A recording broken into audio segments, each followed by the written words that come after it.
வணக்கம் நண்பர்களே. பெண் துளிகள் ஆடியோ நாவல்ஸ் சேனலுக்கு உங்களை அன்புடன் வரவேற்கும் நான் உங்கள் ஆர்ஜே திவ்யா செல்வம். இப்ப நாம கேட்க போற கதை எழுத்தாளர் கண்ணனின் காதலி மீரா எழுதிய அதிபனின் ஆதிரை அவள். கதை கேட்டுட்டு பிடிச்சிருந்தா லைக் பண்ணுங்க, கமெண்ட் பண்ணுங்க, உங்க ஃப்ரெண்ட்ஸ் அண்ட் ஃபேமிலிக்கு ஷேர் பண்ணுங்க. அப்படியே நம்ம சேனலையும் சப்ஸ்கிரைப் பண்ணிடுங்க. கூடவே பக்கத்துல இருக்கிற பெல் ஐக்கானையும் கிளிக் பண்ணிடுங்க. கதை கேட்கறதுக்கு முன்னாடி கதையை பத்தின ஒரு சிறு முன்னோட்டம். ஒரு பெண்ணின் தூய காதல், ஒரு ஆணின் ஆபத்தான அதிகாரம். காதலை நம்பி வாழ்ந்த ஆதிரை ஒரு நாள் விதியால் சிக்குகிறாள் ஒரு மர்ம மனிதனிடம். அவன்தான் அதிபன். செல்வமும் அதிகாரமும் கொண்டவன். ஆனால் அவன் மனசுக்குள் ஒரு இருண்ட ரகசியம். கடன் என்று தொடங்கும் உறவு கட்டாயமாக மாறும் அருகாமை. இது காதலா, இல்லை சிறையா? ஆதிரை தப்பிப்பாளா, அல்லது அதிபனின் வாழ்க்கையிலேயே சிக்கி போவாளா? ஆதிரையின் அதிபன் அவள். சரி, கதைக்குள்ள கதைப்போமா? அத்தியாயம் 1. என்னவனே, உனக்காக நான் எழுதிய காகித கடிதத்தை கிழித்து எறிந்தாய். போதாது என்று புலனத்தில் நான் அனுப்பிய குறுஞ்செய்தியையும் அழித்து விட்டாய். இப்போது எப்படி புரிய வைப்பேன் எனது முடிவற்ற காதலின் தாகத்தை? அன்பே, எப்படி புரிய வைப்பேன்? தொலைதூரத்தில் நீ இருக்க தொடர்ந்து வர நினைக்கும் என் இதயத்திடம் எப்படி புரிய வைப்பேன் என்றும் தீரா எனது காதலை என்று தன்னுடைய காதல் கணவனுக்காக தன் மனதின் ஆதங்கத்தை அவளுடைய டைரியில் எழுதி பக்கத்தை மூடியவள் நடுப்பக்கத்தில் இருக்கும் அவனது புகைப்படத்தை எடுத்து தன் நெஞ்சோடு அணைத்து கொண்டாள் ஆதிரை. எப்ப அர்ஜுன் வருவீங்க? உங்களுக்காக நான் எவ்வளோ நாள் வேணும்னாலும் வெயிட் பண்ணுவேன். ஆனா நீங்க இப்படி எதுக்குமே ரிப்ளை பண்ணாம இருந்தா எப்படி? நீங்க கொடுத்துட்டு போன நம்பரும் ரீச் ஆக மாட்டேங்குது. மெயிலுக்கும் இப்போதெல்லாம் பதில் அனுப்ப மாட்டேங்கிறீங்க. நீங்க சொன்னதால தான் அந்த கம்பெனிக்கு ஜாப் அப்ளிகேஷன் போட்டேன் என்று எண்ணியவள், ச்ச, அந்த அப்ளிகேஷனை போட்டு எவ்வளோ நாள் ஆகுது, இன்னும் பதில் இல்லை. அந்த வேலை கிடைச்சாலாவது இங்க இருந்து பெங்களூர் போயிடலாம். அங்க போய் வேலை பார்த்துக்கிட்டே பொறுமையா அவரை தேடலாம் என்று அவள் நினைத்து கொண்டிருக்கும் போதே, ஆதிரை, ஆதிரை என்று குரல் கொடுத்தபடி அவளின் தாய் நீலாம்பரி அவளது அறைக்குள் நுழைந்தாள். என்னம்மா என்று திரும்பியவளின் முகமெல்லாம் வீங்கி கண்கள் சிவந்து இருந்த தன் மகளை பார்த்து, என்னாச்சு என் தங்கத்துக்கு, அழுதீங்களா என்று கேட்டார் பரிவுடன். இல்லம்மா, நான் ஏன் அழப் போற என்றபடி தன் தாயின் தோள் மேல் சாய்ந்தாள் அவள். நீலாம்பரிக்கு அவள் மகள்தான் உலகம். ஆதிரைக்கும் அப்படித்தான். இவளுக்கு 5 வயது இருக்கும்போது அவள் தந்தை இறந்து விட்டார். அதிலிருந்து ஆதிரைக்கு அப்பா அம்மா எல்லாம் அவர்தான். இவளுடைய வாழ்க்கையில் ஏழரையாக வந்து நுழைந்தவன் தான் அர்ஜுன், அவளது காலேஜ் நண்பன். காலேஜ் முடித்து வேலையில் சேர்ந்த பிறகுதான் தன் வாழ்க்கையில் காதல், திருமணம் எல்லாம் என்று இருந்தவளை காதலில் விழவைத்து இப்போது காணாமலும் போய்விட்டான். காலேஜ் கேம்பஸில் ஃபுட்பால் விளையாடிக் கொண்டிருந்த அர்ஜுனை பார்த்து அவன் நண்பர்கள் தங்களுக்குள் பேசிக் கொண்டிருந்தார்கள். என்னடா அங்க குசு குசு என்று அர்ஜுன் கேட்டான். டே அர்ஜுன், உனக்கு தான் பெட் கட்டி அதுல ஜெயிக்கிறது பிடிக்குமே என்று ஒரு நண்பன் கூற, ஆமாண்டா, அதுக்கு என்ன இப்போ என்று ஓங்கிய பாலை கூடையில் போட்டு திரும்பி நின்று கேட்டான் அவன். இல்லடா, உனக்கு ஒரு டாஸ்க் கொடுக்கலாம்னு நாங்க முடிவு பண்ணியிருக்கோம் என்றான் இன்னொருவன் வில்லங்கமாக சிரித்தபடி. ஓ எஸ், நான் இந்த டாஸ்கை ஏத்துக்கிறேன்டா. என்ன பண்ணணும் சொல்லுங்க என்றான் அர்ஜுன் அவர்கள் அருகில் வந்து. அது ஒன்றும் பெரிய விஷயம்லாம் இல்லை மச்சி. நாளைக்கு நம்ம காலேஜில் ஃப்ரெஷர்ஸ் பார்ட்டி இருக்கு. அதில் வர அழகான பொண்ணுங்க கிட்ட நீ லவ் ப்ரப்போஸ் பண்ணணும். அப்படி ப்ரப்போஸ் பண்ணி அவளை ஒத்துக்க வைக்கணும். அப்படி இல்லைனா என்று அவர்கள் இழுக்க, இந்த இல்ல முடியாது என்ற வார்த்தைக்கே அர்ஜுனோட அகராதியிலே இடம்லடா. நான் அப்படி சொல்லி அவளை ஒத்துக்க வச்சுட்டா என்ன பெட்டு என்று கேட்டான். எங்களுக்கு வர பாக்கெட் மணில 50% ஷேர் உனக்கு இனி என்றார்கள் அவர்கள். இல்ல இல்ல, நீ ஆசைப்பட்டு வாங்கணும்னு நினைச்ச அந்த ஸ்போர்ட்ஸ் காரை உனக்கு பிரசன்ட் பண்றேன் என்றான் மற்றொருவன். அவர்கள் மூவரும் பணக்கார வீட்டு பிள்ளைகள். அவருடைய அப்பாக்களும் சொந்தமாக பிசினஸ் செய்து கொண்டு இருப்பவர்கள். இவனுடைய அப்பா மட்டும்தான் ஒரு கம்பெனியில் ஜிஎம்மாக பணிபுரிபவர். ஆனால் இவனும் ஒரு பணக்கார வீட்டு பிள்ளை என்று அவர்களை நம்ப வைத்து அவர்களுடன் நட்பு வைத்திருக்கிறான். அவர்கள் அப்படி சொன்னதும், ஓகேடா டீல் என்று கட்டை விரலை உயர்த்தி தம்ஸ் அப் செய்துவிட்டு மீண்டும் விளையாட்டை துவங்கினான். மறுநாள் 1ஆம் ஆண்டு ஃப்ரெஷர் பார்ட்டியின் போது பெண்கள் அனைவரும் அவரவர் திறமையை காட்டிக்கொண்டு இருக்க மேடையில் தோன்றினாள் அவள். ஒப்பனையில்லா பெண் அவள். இடைவரை வளர்ந்திருந்த தன் கூந்தலை பின்னி மல்லிகைச்சரம் தவழ விட்டு இருந்தாள். முகத்தில் தன் மான் விழிகளுக்கு மத்தியில் நீண்டு இருந்த கூர்நாசியில் சின்னதொரு மூக்குத்தி அணிந்திருந்தாள். வில்லென நீண்டும் வளைந்தும் இருந்த புருவத்திற்கு மத்தியில் மச்சம் சைஸில் பொட்டும் அதற்கு மேல் பட்டும் படாமல் அழகான விபூதி பொட்டும் வைத்திருந்தாள். அவள் ஸ்டேஜ் ஏறியதும் காளையர் கண்கள் அத்தனையும் அவளையே மேய்ந்தது. அதில் அர்ஜுனனை அவனது நண்பர்கள் பார்க்க, இவகிட்ட தானே சொல்லிடுவோம் என்றவன் அவள் மேடையிலிருந்து இறங்கும் வரை அமைதி காத்தான். அவள் மேடையில் இருக்கும் வரை ஒரே விசில் சத்தம் அமளி தும்மலியாக இருந்தது அந்த அரங்கமே. அவள் மேடையை விட்டு இறங்கியதும் கீழே வந்து தன் தோழிகளுடன் அமர்ந்து கொண்டாள்.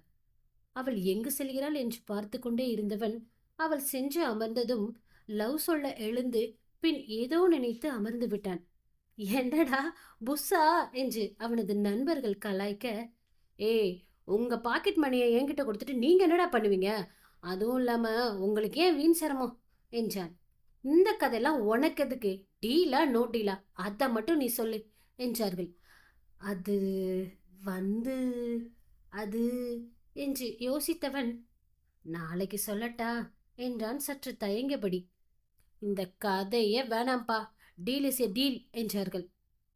மெல்ல தயங்கியபடி அவளிடம் சென்றவன், நான் உன்னை விரும்பல, உன் மேல ஆசைப்படல, நீ அழகா இருக்கன்னு நினைக்கல, ஆனா இதெல்லாம் நடந்துடுமோன்னு பயமா இருக்கு என்றான். அதை கேட்டவளும் அவளது தோழிகளும் என்று சிரித்தார்கள். ஏன், என்னாச்சு, ஏன் சிரிக்கிறீங்க என்றான் அவர்களிடம். இதை பார்த்து கொண்டிருந்த அவனது நண்பர்கள் தலையில் அடித்துக் கொண்டார்கள். அவன் கேட்டதற்கு அவளது தோழிகள் பதில் கூறினார்கள். வேற என்ன, உங்களை அவள் லவ் பண்றான்னு சொல்லணுமா என்றார்கள். ஆ, அது அப்படி இல்ல, எஸ் ஆர் நோன்னு ஏதாவது சொல்லணும் இல்லையா என்றான். எத்தனை பேருக்கு அவ அப்படி பதில் சொல்லுவா என்றார்கள் சிரித்துக்கொண்டே. வேணும்னா காலேஜ் நோட்டீஸ் போர்ட்ல ஆதி யாரையும் லவ் பண்ண மாட்டா, அவளோட வருங்கால கணவர் ஒரு போலீஸ் இன்ஸ்பெக்டர், கேள்வியே கேட்காம என்கவுண்டர்ல போட்டு தள்ளிடுவார்னு என்று அவளது தோழிகள் இவனை கலாய்க்க, என்னங்க நீங்க இப்படி கலாய்க்கிறீங்க என்றான் அவன். சச்சா, கலாய்க்கலாம் இல்லைங்க, அவளுக்கு நிச்சயம் ஆயிடுச்சு, அவளோட ஃபியான்சி ஒரு இன்ஸ்பெக்டர் என்றார்கள் அவர்கள். அவர்கள் ஃபியான்சியை பற்றி சொல்லும்போது குற்ற உணர்ச்சியில் தலை கவிழ்ந்தாள் ஆதிரை. பின்னே எங்கு சென்றாலும் லவ் ப்ரப்போசல் குவிந்து கொண்டே இருக்கு. அதை அவாய்ட் செய்யும் விதமாக அனைவரிடமும் இவ்வாறு சொல்லி வைத்திருந்தாள். அவன் அப்போதும் அங்கேயே நின்று, நீங்க பதில் சொன்னாதான் போவேன் என்பது போல் ஆதிரையை மட்டும் பார்த்து கொண்டு நின்றிருந்தான். சாரிங்க, இவங்க சொல்ற மாதிரி I hope fiancée, so please don't disturb me again என்று மட்டும் சொல்லிவிட்டு தன் தோழிகளுடன் அரங்கத்தை விட்டு வெளியே சென்று விட்டாள். ஆனால் அவன் விடுவதாக இல்லை அஞ்சிலிருந்து.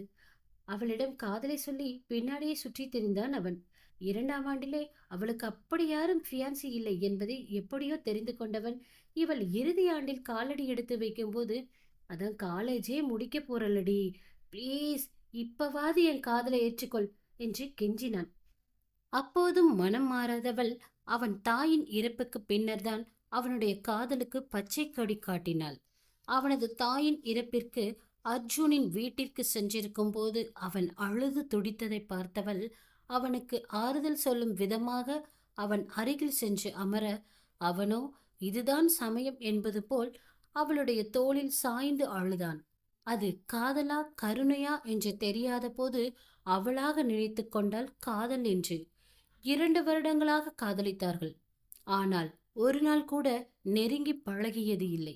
இல்லை என்பதை விட ஆதிரை அவனை நெருங்க விட்டது இல்லை என்றே சொல்லலாம்.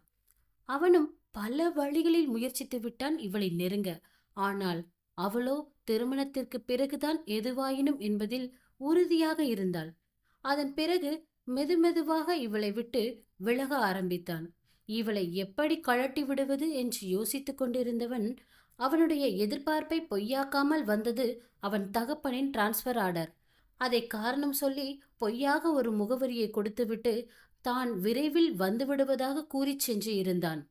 ஆதிரை அதை உண்மை என்று நம்பி முதல் 2 வாரங்களே மெசேஜ் மூலம் உரையாடி கொண்டிருந்தாள்.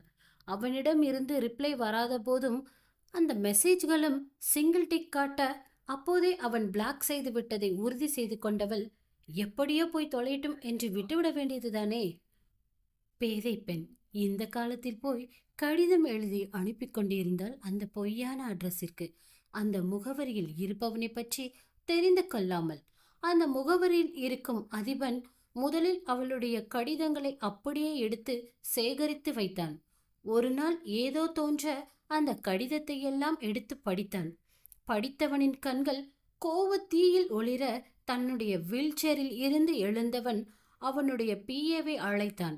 அந்த கடிதத்தில் உள்ள அவளது முகவரி மட்டும் அவனிடம் கொடுத்து அந்த முகவரிக்கு ஸ்பீட் கொரியர் ஒன்றை போட சொல்லியிருந்தான், அவளை தன்னிடம் வரவழைப்பதற்காக. அதன்படி பிரதாப்பும் அவளுக்கு அந்த அப்பாயின்மெண்ட் ஆர்டரை அனுப்பி வைத்தான். அந்த அப்பாயின்மெண்ட் ஆர்டரை எடுத்துக்கொண்டுதான் ஆதிரையின் அறைக்குள் வந்தார் நீலாம்பரி. அத்தியாயம் 2. காலை பொழுது இனிதே விடிய புத்துணர்ச்சியுடன் எழுந்தவன் தன்னுடைய உடற்பயிற்சி அறைக்கு சென்று உடற்பயிற்சி செய்து கொண்டு இருந்தான். அந்த நேரம் பார்த்து எதிரே இருந்த அவன் போன் அதிர, யார் என்று பார்த்தான். போன் திரையில் ஹோம் என்று வர, ஒற்றை கையில் தம்பிள்ஸை சுமந்து உடற்பயிற்சியை தொடர்ந்தபடி இன்னொரு கையில் காதில் இருக்கும் ப்ளூடூத்தின் மீது விரலை வைத்து அழுத்தி அட்டன் செய்து தன் கரகரப்பான குரலில் சொல்லு என்று பேச துவங்கினான். அங்கே பயந்த குரலில் மணி தன் பேச்சை துவங்கி இருந்தார். ஐயா, அம்மா உங்களை பார்க்கணும்னு உடனே வர சொல்றாங்க என்றான். உடனே வா, அவங்க நல்லா தானே இருக்காங்க, உடம்புக்கு எதுவும் இல்லையே என்று தன் மணிக்கட்டை பார்த்தபடி கேட்டான் அதிபன்.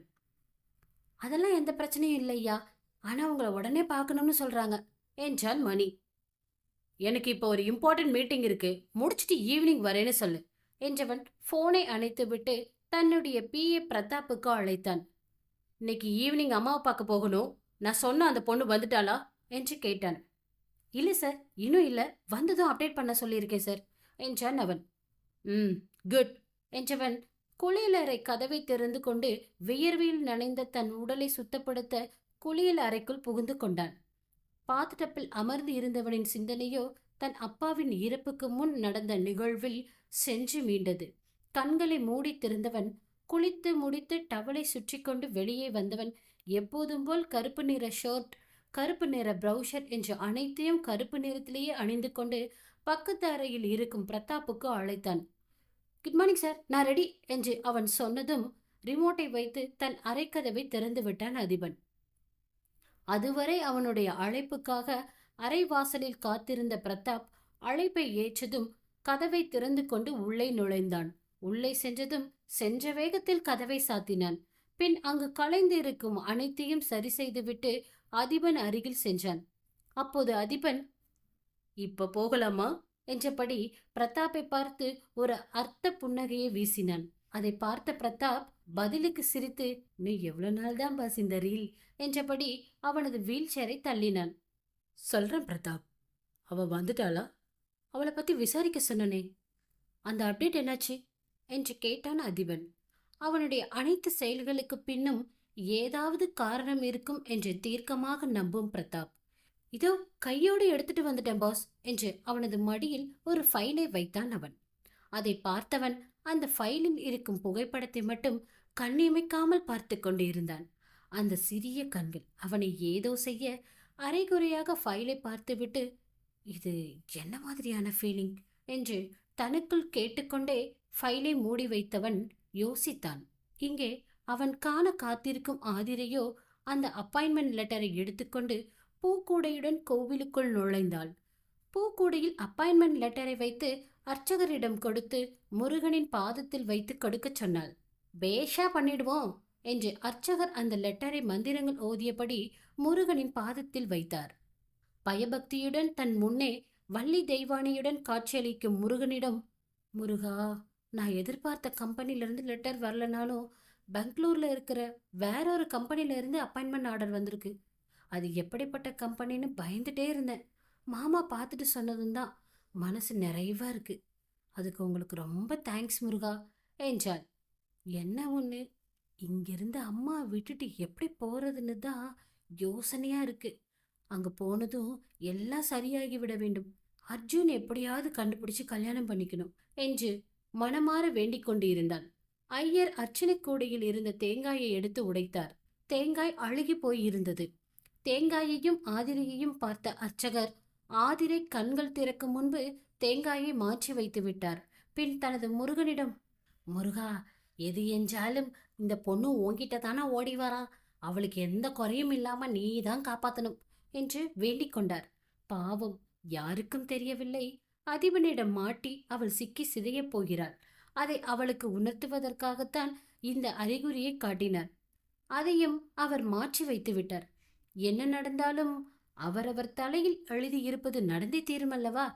அதை எழுதிய பிறகு அந்த பிரம்மனே நினைத்தாலும் மாற்ற இயலாது. இதில் அர்ச்சகர் மாற்றி வைத்த தேங்காயா மாற்றி வைக்கப் போகிறது? அர்ச்சகர் வந்து அவள் முன்பு ஆர்த்தி தட்டையும் அவளின் அர்ச்சனை பூக்கூடையையும் அவள் முன்பு நீட்டினார். அதை வாங்கிக் கொண்டு ஆரத்தியை எடுத்து கண்ணில் ஊற்றியவள் அர்ச்சகர் கொடுத்த விபூதியை தன் பிறை நெற்றியில் அவள் குங்குமத்திற்கு மேலே வைத்து கொண்டாள். இவ மட்டும் என்ன தினுசா இருக்கா? இந்த காலத்துல போய் குங்குமம் கடிதம்னு இன்னும் 80s கிட்ஸா இருக்காளேன்னு நீங்க கேட்கறது எனக்கு புரியுது. ஆனால் அவளுக்கு ஸ்டிக்கர் போட்டு அலர்ஜி. தப்பி தவறி அதை நெற்றியில் வைத்து விட்டால் அன்று அவள் முகம் முழுவதும் இரத்த நிறமாக சிவந்து ஆங்காங்கே தடித்துவிடும். அதற்கு பொட்டு வைக்காமலே இருக்கலாமே என்றால் அது அவளால் முடியாது. அவளுக்கு அவள் நெற்றியை அழகுபடுத்துவது பிடிக்கும். புருவங்களுக்கு மத்தியில் சிறு குச்சியை வைத்து அவள் அம்மா அவளுக்காக பிரத்யேகமாக தயாரித்த அந்த குங்குமத்தை வைத்தால்தான் அவள் முகம் அழகில் மிளிரும்.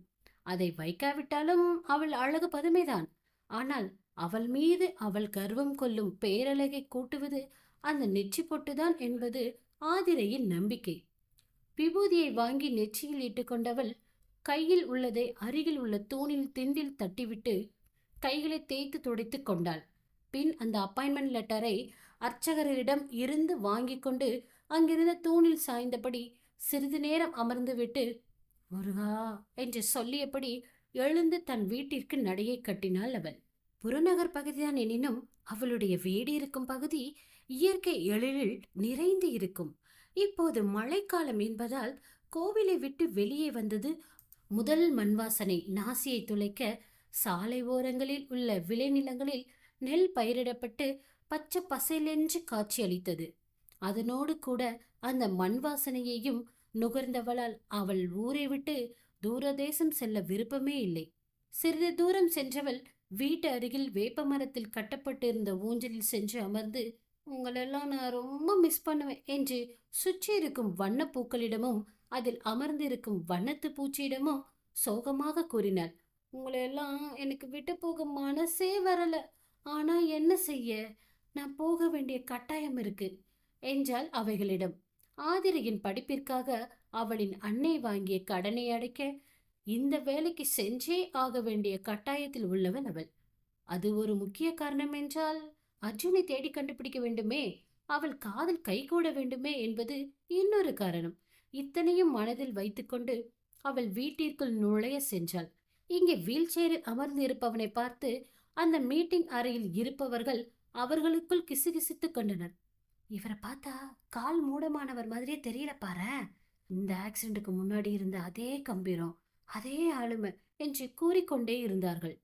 மீட்டிங் ஹாலில் இருந்த ஒருவனின் மீது மட்டும் கொலை வரியில் விழுந்தது அதிபனின் பார்வை. அதை அசட்டை செய்யாதவன், நீ எல்லாம் என்னை எதுவும் பண்ண முடியாதுடா என்று மனதிற்குள் நினைத்து கொண்டு அதிபனை பார்த்து ஏளன சிரிப்பை உதிர்த்தான். மாயாவோ சைன் செய்ய வைத்திருக்கும் பேனாவை கையில் வைத்து சுற்றியவாறு பிரசன்டேஷன் கொடுத்து கொண்டிருக்கும் அதிபனை பார்வையால் விழுங்கிக் கொண்டிருந்தாள். அதை பார்த்த அவளுடைய ஃபியான்சி, இவள என்று பல்லை கடித்துக்கொண்டு கை முஷ்டியை டேபிளில் குத்தினான். சத்தம் கேட்டு அனைவரும் அவன் இருக்கும் இடத்தை பார்க்க தான் எதுவும் செய்யவில்லை என்பது போல் பாவ்லா செய்து மீட்டிங்கை கவனிப்பது போல் பார்வையை திருப்பிக் கொண்டான். மாயா அதிபனின் அத்தை மகள், ஆனால் இப்போது அவன் எதிரியின் ஃபியான்சி. மீட்டிங் முடிந்து அந்த ப்ராஜெக்ட் அதிபனின் கைக்கு கிடைத்தது. ஆனால் ப்ராஜெக்ட் கிடைத்த சந்தோஷம் அதிபனின் முகத்தில் தெரியவில்லை. ஏதோ ஒரு தேடலில் தன்னை தொலைத்து இருந்தான். மீட்டிங் முடிந்து அவனுடைய வீல் சேரை நகர்த்தி கொண்டு பிரதாப் வெளியே வந்தான். தனது மீட்டிங்கை முடித்துவிட்டு தன்னுடைய அறைக்குள் நுழைந்தவன் அவனது கருப்பு கோட்டை கழட்டி அவனுடைய ரோலிங் சேரில் விட்டு எறிந்தான். பிரதாப்பை அழைத்து, அந்த பொண்ணு வந்துட்டாளா இல்லையா என்றான். பிரதாப் தலையை தொங்க போட்டபடி, இல்ல சார் என்றான். தன் பாஸ் நடக்க வேண்டும் என்று நினைத்து நடக்காமல் போனால் அவனது கோபம் எப்படி இருக்கும் என்று அறிந்தவன் அவனை நிமிர்ந்து கூட பார்க்காமல் தலை கவிழ்ந்து கொண்டான். ஆனால் அதிபன் அவன் கூறியதை கேட்டு கோபப்படவில்லை. மாறாக அவளை நினைத்து மனதில் மெச்சிக்கொண்டு, இன்ட்ரெஸ்டிங் என்றான். ஆ என்று மேலே நிமிர்ந்த பிரதாப் அதிபனின் இதழ்கள் வளைந்திருப்பதை பார்த்து, வார், நம்ம பாஸ் சிரிக்கிறாரா? இவருக்கு சிரிக்க கூட தெரியுமா என்று மனதில் நினைத்து கொண்டு அவனை பார்த்தான். பிரதாப், நம்ம ஜெட்டை அரேஞ்ச் பண்ணு, வித்தின் ஹாஃப் அன் அவர்ல என்று சொல்லிவிட்டு கோட்டை எடுத்து மாட்டிக்கொண்டு வீல் சேரில் அமர்ந்து கொண்டு அதை இயக்கினான். அவனின் பின்னே பிரதாப் சென்றான். வீட்டிற்குள் செல்ல இருந்தவளின் நெற்றியை பதம் பார்த்தது கடன்காரனின் அடியாட்கள் அவள் வீட்டில் உள்ள பாத்திரங்களை தூக்கி வீசியதில். தலையை பிடித்துக்கொண்டு அவள் ஆ என்று கத்த, அப்போதே அவளை உரசிக்கொண்டு வந்து நின்ற போர்ஷே காரின் கதவு திறக்கப்பட்டு அதில் இருந்தவனின் கை வளைவிற்குள் சென்றிருந்தாள். அங்கு இருக்கும் சூழ்நிலையை பார்த்தவன், பிரதாப், அங்க என்ன நடக்குது என்று கேட்டான் அதிபன். தெரியல சார், நான் போய் பார்த்துட்டு வரேன் என்றபடி ஆதிரையின் வீட்டை நோக்கி சென்றான் பிரதாப். அதிபனின் கை வளைவிற்குள் இருந்தவளோ நெற்றியில் வழிந்து கொண்டிருந்த ரத்தத்தை பார்த்து மயங்கி சரிந்தாள். அத்தியாயம் 3. மருத்துவமனையில் இமைகளை மெல்ல திறந்த ஆதிரை சுற்றும் முற்றும் பார்த்தாள். தான் எங்கே இருக்கிறோம் என்ற யோசனையுடன் படுத்திருந்தவளின் விரல்கள் யாரோ ஒருவரின் கையை அழுத்தமாக பிடித்திருப்பதை உணர்ந்தாள். தன் தாயின் கரங்களை தான் பற்றியிருக்கிறோம் என்று நினைத்து கொண்டு இருந்தவள் அந்த கையில் இருக்கும் கடுமையை உணர்ந்த மறுநொடி திடுக்கிட்டு தன் கைகளை பார்த்தாள். கீழிருந்து மேலாக தன் கரத்தையும் அவள் பற்றி கொண்டிருக்கும் கரத்தையும் ஸ்லோ மோஷனில் பார்த்து கொண்டே சென்றாள். அங்கே ஒரு ஆடவன் வீல் சேரில் அமர்ந்திருப்பதை பார்த்தாள். அதுவரை லேப்டாப்பில் முகம் புதைத்து இருந்தவன் அவளின் அசைவை வைத்து கண் விழித்து விட்டதை உணர்ந்தவன் அவளை பார்த்து கொண்டே அவளின் அசைவுகளை ஆராய்ந்தபடி அமர்ந்திருந்தான். அவளின் அருகில் அப்படி ஒருவன் அமர்ந்திருப்பதை மிரட்சியுடன் பார்த்தாள் ஆதிரை. வெடுக்கென்று அவன் கையை பிடித்து இருந்த இவளுடைய விரல்களை விடுவித்தாள். அடுத்த நொடி, ஹலோ மிஸ்டர், நீங்க யாரு? நான் ஏன் இங்க இருக்கேன்? எனக்கு என்னாச்சு என்று அந்த அறையில் இருக்கும் மருத்துவ உபகரணங்களை பார்த்தவரை கேட்டாள் அவள். அவனோ சிறு பதட்டமும் இன்றி, உனக்கு இப்ப எல்லாம் ஓகே தானே? பெயின் எதுவும் இருக்கா என்று கேட்டான். முதல்ல நீ யாரு? உனக்கு எதுக்கு நான் பதில் சொல்லணும் என்று தன் முகத்தை திருப்பிக் கொண்டாள் ஆதிரை. அவ்வாறு முகத்தை திருப்பிக் கொண்டவளை பார்த்து, நான் உன்னோட வருங்கால கணவர் என்று மனதில் நினைத்து கொண்ட அதிபன், நான் ஓ முறை மாமன் என்றான். அவனை மேலிருந்து கீழாக இலக்காரமாக பார்த்தவள், என்ன சொல்றீங்க? நீங்க என்ன லூசா? நான் உங்களை முன்ன பின்ன பார்த்தது கூட இல்ல. திடீர்னு வந்து நீங்க தான் என்னோட முறை மாமன்னு சொன்னா நான் அப்படியே நம்பிடுவேனா? போய் வேற வேலை ஏதாவது இருந்தா பாருங்க மிஸ்டர் என்றவள் தன் மொபைலை தேடி எடுத்து தனது தாய்க்கு அழைத்தாள். போனை கையில் எடுத்து பார்த்தவாறு ஒரு கையில் பிளாஸ்குடன் உள்ளே நுழைந்தார் ஆதிரையின் தாய் நீலாம்பரி. அவர் உள்ளே நுழைந்ததும் தன் வீல் சேரை நகர்த்தி கொண்டு வெளியே சென்றான் அதிபன். அவன் அப்படி வெளியேறியதும் தன் தாயின் கரங்களை பற்றி இழுத்து தன் அருகில் அமர வைத்தவள், யாருமா இருந்தாலு லூசு மாதிரி ஒளறிட்டு போறான்? நான் எப்படி இங்க வந்தேன்? அந்த தர்மராஜ் நம்ம வீட்டை காலி பண்ண சொல்லி பிரச்சனை பண்றானாமா? எனக்கு வேலை கிடைச்சிருக்குமா? உனக்கே தெரியும்ல, நான் வேலைக்கு போனதும் அவனோட கடன் எல்லாத்தையும் அடைச்சிடுவேன். நீ எதுக்கும் கவலைப்படாதம்மா. நம்ம வீட்டுக்கு போனதும் அவரை பார்த்து பேசலாம் வாங்க என்று தான் மருத்துவமனையில் இருப்பதையும் மறந்து அவள் தாயின் கைகளை பிடித்து கொண்டு இறங்க போனவளை தடுத்த நீலாம்பரி, அதுக்கு அவசியமே இல்லம்மா என்றாள்.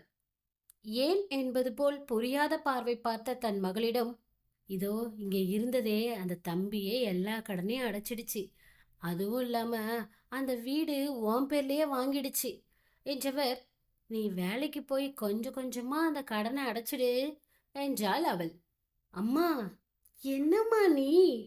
முன்பின் தெரியாத ஒருத்தர் உதவி செஞ்சிருக்காருன்னு சொல்ற, அது வெக்கமே இல்லாம ஏத்துக்கிட்டதும் இல்லாம இப்படி பொறுமையா நின்னு என்கிட்ட பதில் சொல்லிக்கிட்டு இருக்க. நமக்கு அந்த வீடு வேண்டாம்மா. நான் சம்பாதிச்சு உனக்கு புது வீடு வாங்கி தரேன். எனக்கு தான் இப்ப வேலை கிடைச்சிருக்குல்ல என்றவளை பார்த்து, அது யாரோ முன்பின் தெரியாத நபர் இல்ல, அது என் அண்ணன் பையன் என்று ஒரு குண்டை தூக்கி போட்டார் நீலாம்பரி. தொடர்ந்து படிங்க. நன்றி. வணக்கம் நண்பர்களே. பெண் துளிகள் ஆடியோ நாவல்ஸ் சேனலுக்கு உங்களை அன்புடன் வரவேற்கும் நான் உங்கள் ஆர்ஜே திவ்யா செல்வம். இப்ப நாம கேட்க போற கதை எழுத்தாளர் கண்ணனின் காதலி மீரா எழுதிய அதிபனின் ஆதிரை அவள். கதை கேட்டுட்டு பிடிச்சிருந்தா லைக் பண்ணுங்க, கமெண்ட் பண்ணுங்க, உங்க ஃப்ரெண்ட்ஸ் அண்ட் ஃபேமிலிக்கு ஷேர் பண்ணுங்க. அப்படியே நம்ம சேனலையும் சப்ஸ்கிரைப் பண்ணிடுங்க. கூடவே பக்கத்துல இருக்கிற பெல் ஐக்கானையும் கிளிக் பண்ணிடுங்க. அத்தியாயம் 4. அதிர்ச்சியின் உச்சத்தில் இருந்த ஆதிரை இதில் ஏதோ குழப்பம் நடந்து உள்ளதாக தீர்மானித்தாள். அதன்பின் தன் தாயிடம் திரும்பி, இது என்ன புது கதம்மா? இவ்வளவு நாள் அந்த அண்ணாவும் அண்ணன் பையனும் எங்க போயிருந்தாங்க? அப்படி ஒருத்தவங்க இருக்கிறதா நீ இதுவரைக்கும் சொன்னதே இல்லையே. இப்ப எங்க இருந்து வந்தாங்க உங்க அண்ணன் பையன் என்றாள் அவள் குதர்க்கமாக. அதெல்லாம் அவங்க அங்கதான் இருக்காங்க. நான் தான் அவங்க கூட பேச்சுவார்த்தையில இல்ல என்றார் அவளின் தாய். அப்படி சொல்லிக் கொண்டிருக்கும் பொழுது தன் தாயை உண்மையா என்பது போல் அவளை ஊடுருவும் பார்வை பார்த்தாள் ஆதிரை. அவர்கள் பேசிக்கொண்டிருக்கும் போதே அரைக்கதவை தட்டியபடி உள்ளே நுழைந்தான் அதிபன். நான் அந்த கடன் அடைச்ச பணத்தையும் அந்த வீட்டோட மதிப்புக்கான பணத்தையும் நீங்க தான் ரிட்டர்ன் கொடுக்க போறீங்க. நான் உங்களுக்கு கடனாதான் அதை கொடுத்திருக்கேன். இதோ அதுக்கான அக்ரிமெண்ட் என்று அவன் பிரதாப்பை பார்க்க, அவன் ஒரு டாக்குமெண்டை ஆதிரை அமர்ந்திருக்கும் பெட்டின் அருகில் உள்ள டேபிள் மீது வைத்தான் பிரதாப். நீங்க யாரு சார் எனக்கு கடன் கொடுக்கறதுக்கு? நான் உங்களை கடன் கேட்டனா? உங்களுக்கு யாருன்னு கூட எனக்கு தெரியாது. அப்படி இருக்கும்போது நீங்க கொடுக்கிற பணம் எங்களுக்கு வேண்டாம் சார். அந்த வட்டிக்காரங்கிட்ட நான் பேசிக்கிறேன். டைம் கேட்டு வேலைக்கு போனதும் அந்த கடனை அடைச்சிடுவேன். எப்ப எங்க வந்து சைன் பண்ணணும்னு சொல்லுங்க. அந்த வீட்டோட டாக்குமெண்ட்டை உங்க பேர்ல எழுதி கொடுத்துடுறேன். உங்க வேலையை மட்டும் பார்த்துட்டு போங்க என்றாள் அவள். அவனை நேருக்கு நேர் சந்திக்க முடியாமல் பார்வையை தாழ்த்தியபடி. அடுத்தவர்கள் காசுக்கு ஆசைப்படாமல் இருக்கும் அவளுடைய குணத்தை ரசித்தவன் உள்ளுக்குள் பூரித்து போனான். அவள் பேசிக்கொண்டிருந்ததை கேட்ட அவளின் தாய், என்ன உளறுற? தம்பிதான் கடனா கொடுத்ததா சொல்லுதுல்ல. இந்த கடனை நம்ம எப்ப வேணாலும் அடைச்சுக்கலாம். ஆனா அவங்க கிட்ட அப்படி இல்ல. டைம் கொடுத்து வட்டி கொடுத்ததும் இல்லாம டைம் முடிஞ்சிச்சுன்னு வந்து வீட்டுல இருக்க சாமானெல்லாம் தூக்கி போட்டுட்டான். அந்த நேரத்துல கடவுள் மாதிரி வந்து தம்பி தான் காப்பாத்துச்சு. அதுகிட்ட போய் இவ்வளவு ரூடா பேசிட்டு இருக்க? மன்னிச்சிடுங்க தம்பி. எந்த டாக்குமெண்ட்ல கையெழுத்து போடணும்னு சொல்லுங்க, அவ போடுவா என்றவர் அந்த டாக்குமெண்டை எடுத்து அவளிடம் கொடுத்தாள். மோ, என்ன நீ இப்படி பேசுற? என்னடி பேசுற? நான் கரெக்டா தான் பேசுறேன். இதுல கையெழுத்த போடு என்றாள் அவளின் தாய் அந்த டாக்குமெண்டை நீட்டி. அதை வெடுக்கென்று புடுங்கி அனைத்து பக்கங்களையும் படித்து கொண்டு வர, சீக்கிரம் என்னடி இவ்வளவு நேரம் படிச்சு பார்த்துட்டு இருக்க? நீ படிச்சு கிழிச்சதெல்லாம் போதும், இந்தா சைன் பண்ணு என்று அருகில் இருக்கும் சேரை இழுத்து போட்டார் நீலாம்பரி அவள் சைன் பண்ணுவதற்கு ஏதுவாக. மா, படிக்காம எப்படி என்று அவள் கேட்க, அந்த டாக்குமெண்ட நான் ஏற்கனவே படிச்சுட்டேன், நீ சைன் மட்டும் பண்ணு என்றாள். தன் தாய் படித்து விட்டால் சரியாகத்தான் இருக்கும் என்று நினைத்தவள் அதில் கையெழுத்து இட்டாள். அன்று முதல் அவள் தலையெழுத்து மாறப்போவதை அறியாமல். அவள் கடைசி பக்கத்தை கையெழுத்திடும் வேளையில் இங்கு வீல் சேரில் அமர்ந்து இருந்தவனின் இதழில் வன்மம் கூடியது. வாடி வா, இதுக்குத்தானே இவ்வளவு தூரம் நானே இங்க வந்தேன் என்று மனதில் நினைத்து கொண்டவனின் இதழ்கள் லேசாக வளைய கையெழுத்து போட்டுவிட்டு நிமிர்ந்தவள் அதை கவனித்து விட்டாள். இவர் எதுக்கு இப்ப சிரிக்கிறாரு என்று நினைத்தவள் அவனை எரிக்கும் பார்வை பார்த்தாள். அதை பார்த்தவனின் இதழ்கள் இன்னும் வளைய அவனையே பார்த்து கொண்டு இருந்தவளின் கண்ணில் அது தப்பவில்லை. சும்மா சொல்லக்கூடாது, அவர் சிரிச்சா அழகா இருக்கார் என்று மனதிற்குள் நினைத்து கொண்டே அவனுடைய புன்னகையை தன் இதயத்தில் ஏற்றிக்கொண்டாள். அவன் அவளை பார்க்க ஒரே நேரத்தில் இருவரின் வழிகளும் மோதிக்கொண்டது. வெகு விரைவில் தன்னை சமன் செய்தவன் என்று கனைத்து, சோ நீங்க என்னோட கடனை கூடிய விரைவில் செலுத்துறதா அதுல சைன் பண்ணிருக்கீங்க. நான் உங்க சௌரியத்துக்கே வரேன். எவ்வளவு நாளுக்குள்ள என்னோட பணத்தை திரும்ப தருவீங்க என்று அவன் கேட்க, தங்கள் முன்பு அமர்ந்திருப்பவனை அதிர்ச்சியுடன் பார்த்தனர் இருவரும். அவர்களின் அதிர்ச்சியை ரசித்தவன், நான் உங்களுக்கு இத்தனை நாளைக்குள்ள டைம் எதுவும் தரல. ஆனா உங்க பொண்ணு பேசின பேச்சிலேயே தெரியுது அவங்களுக்கு கடன் வாங்குறதெல்லாம் பிடிக்காதுன்னு. அப்படி இருக்கும்போது அவங்களுக்கு ஒரு தீர்மானம் இருக்கும்ல. இத்தன நாள், இல்ல இத்தன மாசம், இல்ல என்று இழுத்தவன் வருடம் அப்படின்னு ஏதாவது முடிவெடுத்திருப்பாங்களா? அதான் கேட்டேன் என்றான் அவளை ஆழ்ந்து நோக்கியபடி. அவன் அவ்வாறு கேட்டதும் தன் மகளை பார்த்து முறைத்தபடி, இதெல்லாம் தேவையா என்று கண்களால் திட்டினாள் அவள். அவள் ஒன்றும் அடுத்தவர் காசிற்கு ஆசைப்படும் நபர் இல்லை. அவன் முன்பே அவளிடம் சொல்லிவிட்டான், இது கடன்தான், நீங்கள் பொறுமையாக திருப்பிக் கொடுத்தால் போதும் என்று. அப்படி இருக்க தன் மகள் வாயை கொடுத்து மாட்டிக்கொண்டதை நினைத்து ஆதங்கம் அவளுக்கு. இந்த அக்ரிமெண்ட் தான் அவர்களை இவனின் வாழ்க்கையில் இணைத்து விட்டதை உணராத இருவரும் விழித்துக் கொண்டிருக்க, அடுத்ததாக அவன் கூறிய கூச்சில் விழிப்பெதுங்கி இருந்தார்கள். அதிரடியாக அவளின் வாழ்க்கையில் நுழைந்து விட்டான். அத்தியாயம் 5. உங்க பொண்ணுகிட்ட கேட்டு சொல்லுங்க அவங்க எவ்வளோ நாள்ல என்னோட பணத்தை திருப்பி தருவாங்கன்னு என்று அதிபன் ஆதிரையின் மேல் இருந்த பார்வையை விளக்காமல் நீலாம்பரியிடம் கேட்க, அவனின் பேச்சை இடைமறித்தவள், ஹலோ மிஸ்டர், அதையே என்னோட அம்மா கிட்ட கேட்குறீங்க, நேரா என்கிட்டே கேளுங்க என்றால் மிடுக்காக. அவளின் செய்கையை ரசித்தவன் வெளியில் மட்டும் உணர்ச்சி துடைத்த முகத்துடன் தன் வீல் சேரில் அமர்ந்திருந்தான். சரி சொல்லுங்க மிஸ் ஆதிரை, எப்ப என் பணத்தை திரும்ப தரப்போறீங்க என்றான் அவன். அவர்களுடன் நின்றிருந்த பிரதாப்பிற்கு இவர்கள் பேசியது அனைத்தும் கேட்டிருந்தாலும் தன் பாஸின் எந்த ஒரு செயலுக்கு பின்னும் ஒரு அர்த்தம் பொறிந்திருக்கும் என்று நினைத்தான். எனவே அவர்கள் பேச்சுக்கு இடையில் குறுக்கிடாமல் அங்கு நடப்பதை மட்டும் வேடிக்கை பார்த்து கொண்டிருந்தான். சொல்லுங்க மிஸ் ஆதிரை, நான் உங்களை தான் கேட்டுட்டு இருக்கேன் என்று கேட்டுக்கொண்டே இருக்கும் முரடனை பார்த்து கைகள் பிசைந்து கொண்டு நின்ற ஆதிரை ஒரு வழியாக தன்னை நிலைப்படுத்தி கொண்டு, ஒரு 3 வருஷம் என்று அவனை பார்க்க, only 3 years, okay for you என்றான் அவள் கண்களை பார்த்து. அவன் அப்படி கேட்டதற்காக அர்த்தத்தை புரிந்தவனாக உள்ளுக்குள் சிரித்தான் பிரதாப். கண்கள் ஆதிரியை மட்டும் நோக்கியிருந்தாலும் சுற்றியிருப்பவர்களின் எண்ணத்தை அறிந்தவன் பிரதாப்பை திரும்பி ஒரு முறை முறைத்துவிட்டு அவளிடம் திரும்பி, உங்களை தான் கேட்குற, 3 வருஷம் மட்டும் போதுமா என்று விழிகளை நோக்கியபடி அவன் கேட்க, இவன் என்ன மடக்கி மடக்கி கேள்வி கேட்குறான், இதில் ஏதாவது உள்குத்து இருக்குமோ என்று யோசித்து கொண்டிருந்தவளுக்கு புரியவில்லை அவன் கேட்பதின் அர்த்தம். பின்பு அவள் வைத்திருக்கும் நகைகள், சேவிங்ஸ், தன்னோட சேலரியை கணக்கு போட்டவள், போதும் என்று தலையசைத்தாள். என்றபடி தன் வீல் சேரில் சாய்ந்து அமர்ந்தான். இன்கேஸ் அந்த 3 yearsக்குள்ள தர முடியலனா என்று புருவத்தை உயர்த்தினான். தர முடியலனா எப்படி சார், நான் கண்டிப்பா கொடுத்துடுவேன் என்றாள் அவள். சப்போஸ் முடியலனா என்று மீண்டும் அதே வார்த்தையை அவன் அழுத்தி கேட்க, சரி நீங்களே சொல்லுங்க, முடியலன்னா நான் என்ன செய்யணும்னு என்றால் நிமிர்ந்து அவனை பார்த்து. சிறிது நேர அமைதிக்கு பிறகு, அத நான் 3 வருஷம் கழிச்சு சொல்றேன், அதுக்குள்ள இங்க என்ன வேணாலும் நடக்கலாம் மிஸ் ஆதிரை. அந்த கடனை நீங்க திரும்ப தருவதற்கான தேவையும் இல்லாம போகலாம். ஓகே, உங்க திங்ஸ் எல்லாம் இங்க வந்தாச்சு, நீங்க இப்ப பெங்களூர் போக ரெடியா இருங்க, வித்தின் ½ an hour என்றான். நான் ஏன் வரணும், நான் எங்கேயும் வர முடியாது என்று பிடிவாதமாக இருந்தாள் ஆதிரை. நான் உங்களை வரீங்களான்னு கேட்கல, வாங்கன்னு சொன்னேன் என்று அதிகாரமாக சொல்லிவிட்டு வெளியே செல்ல திரும்பியவன் நின்று அவளை பார்த்து, உங்க நியூ ஆஃபீஸ் கூட பெங்களூர்ல தானே இருக்கு என்று கேள்வியாய் அவளை பார்க்க, இவனுக்கு எப்படி தெரிந்தது என்பது போல் முழித்தாள் அவள். அத்தை, 1/2 மணி நேரத்துல பிரதாப் உங்களை வந்து கூட்டிட்டு போவான், உங்க பொண்ணோட சேர்ந்து நீங்களும் கிளம்பி ரெடியா இருங்க என்று அவன் கூறினான். நான் எதுக்கு தம்பி அங்கெல்லாம், நான் வரல, நான் இங்கே இருக்கேன் என்பவரை பார்த்து, அது எப்படி, வயசு பொண்ணு தனியா அந்த ஊர்ல விட்டுட்டு நீங்க இங்க தனியா இருப்பீங்க, நான் உங்களை அங்க கூட்டிட்டு போய் எதுவும் பண்ணிட மாட்டேன், கிளம்பிடுங்க என்று கூறிவிட்டு செல்லும் அவனின் முதுகுப்புறத்தை வெறித்து பார்த்து கொண்டிருந்த ஆதிரை தன் தாயிடம் திரும்பி, யாருமா அவன், நம்மளை இப்படி அதிகாரம் பண்ணிட்டு போறான் என்று வாசற்புறம் செல்லும் அவனை கை நீட்டி கேட்க, அங்கே டிஸ்சார்ஜ் சம்மரியுடன் வந்து நின்ற பிரதாப் பார்த்து கைகள் தானாக கீழே இறங்கியது.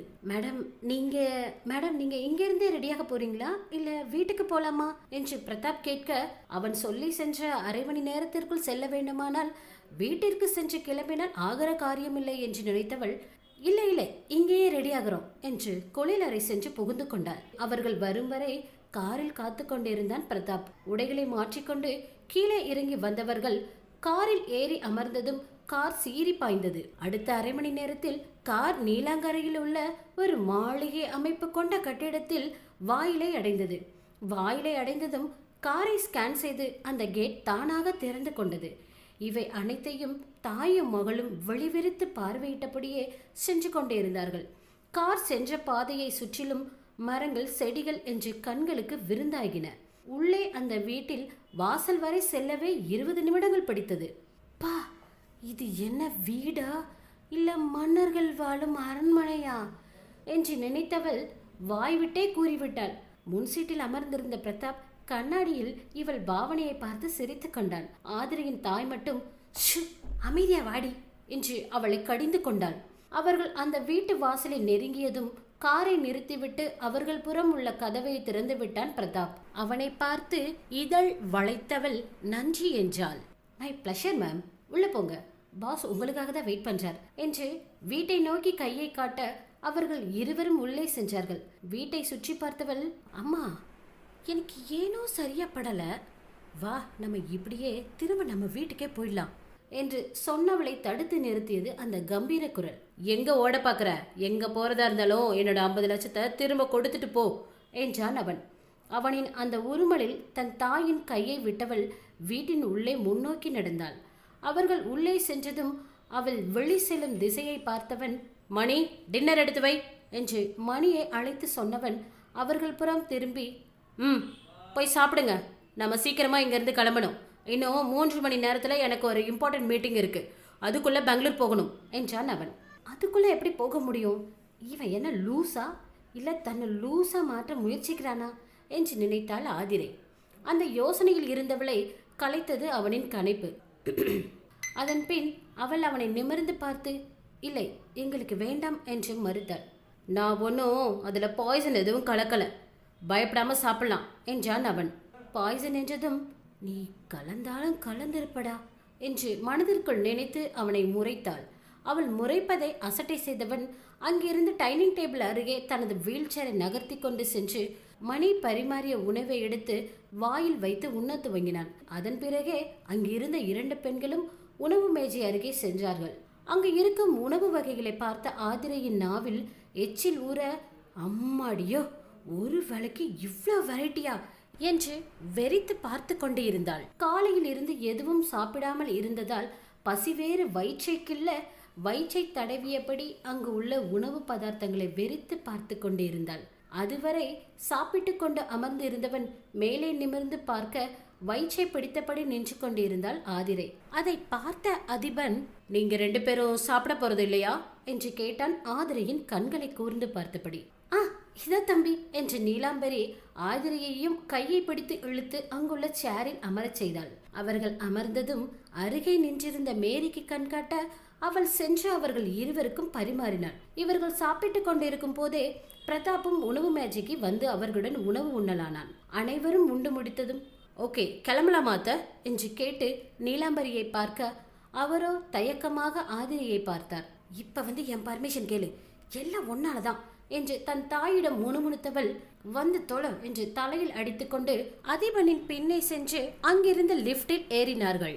ஆதிரையின் மனம் முழுவதும் பயம் பரவியிருந்தாலும் எப்படியாவது பெங்களூர் சென்று அர்ஜுனை கண்டுபிடிக்க வேண்டும், எப்படி இருந்தாலும் வேலைக்காக அங்கு போக வேண்டிய கட்டாயம். இருப்பினும் இவனுடன் செல்வதா என்று அதை பற்றி யோசித்தவள், இவனை பார்த்தா அப்படி ஒன்றும் கெட்டவ மாதிரி தெரியல, அங்க போனது இவங்கிட்டே ஹெல்ப் கேட்போமா என்று நினைத்தவள், இவங்கிட்ட வாங்கின கடனை முதல்ல கொடுப்போம் என்று மனதில் நினைத்து கொண்டு நின்றாள். அவளுக்கு அருகில் வீல் சேரில் அமர்ந்து இருந்தவனோ லிப்டில் உள்ள கண்ணாடி வழியாக அவளின் எண்ணத்தை அறிந்தவனாக தனக்குள் நகைத்து கொண்டான். பிரதாப் அதையெல்லாம் பார்த்தும் பார்க்காததும் போல் நின்று கொண்டான். சிறிது நேரத்தில் மேல்தளம் வந்து விட்டார்கள். அங்கு சென்ற அவளது பார்வை விரிந்தது. என்ன, ஹெலிபேட் இங்கேயா? இவன் நிச்சயமா நம்ம மாமா மகனா இருக்க வாய்ப்பே இல்லை. என்னோட அம்மாவை போய் சொல்லி ஏமாத்திருக்கான். பாப்போம், மாமாவை காட்டுறேன்னு தானே கூட்டிட்டு போறான், அங்க போய் பார்த்தா தெரிய போகுது. வீட்லயே ஹெலிபேட்லாம் வச்சிருக்கான்னா இவன் பெரிய பில்லியனரா தான் இருப்பான். என் மனசு மட்டும் எதுக்கும் இவன்கிட்ட இருந்து தள்ளியே இருன்னு அபாயமணி அடிச்சுட்டே இருக்கு என்று நினைத்து கொண்டே அப்படியே நின்று இருந்தாள். மேடம் போங்க, போய் நம்ம விமானத்துல ஏறுங்க, ஆல்ரெடி உங்க திங்ஸ் எல்லாம் உள்ள வச்சாச்சு என்று பிரதாப்பின் கூச்சில் நிகழ்விற்கு வந்தவள் தனக்கு முன்னே அவனுடைய பிரைவேட் விமானத்தை பார்த்ததும் மயக்கம் வராத குறையாக சரிய சென்றவளை கைத்தாங்களாக பிடித்து நிறுத்தி விமானத்தில் ஏற்றினாள் நீலாம்பரி.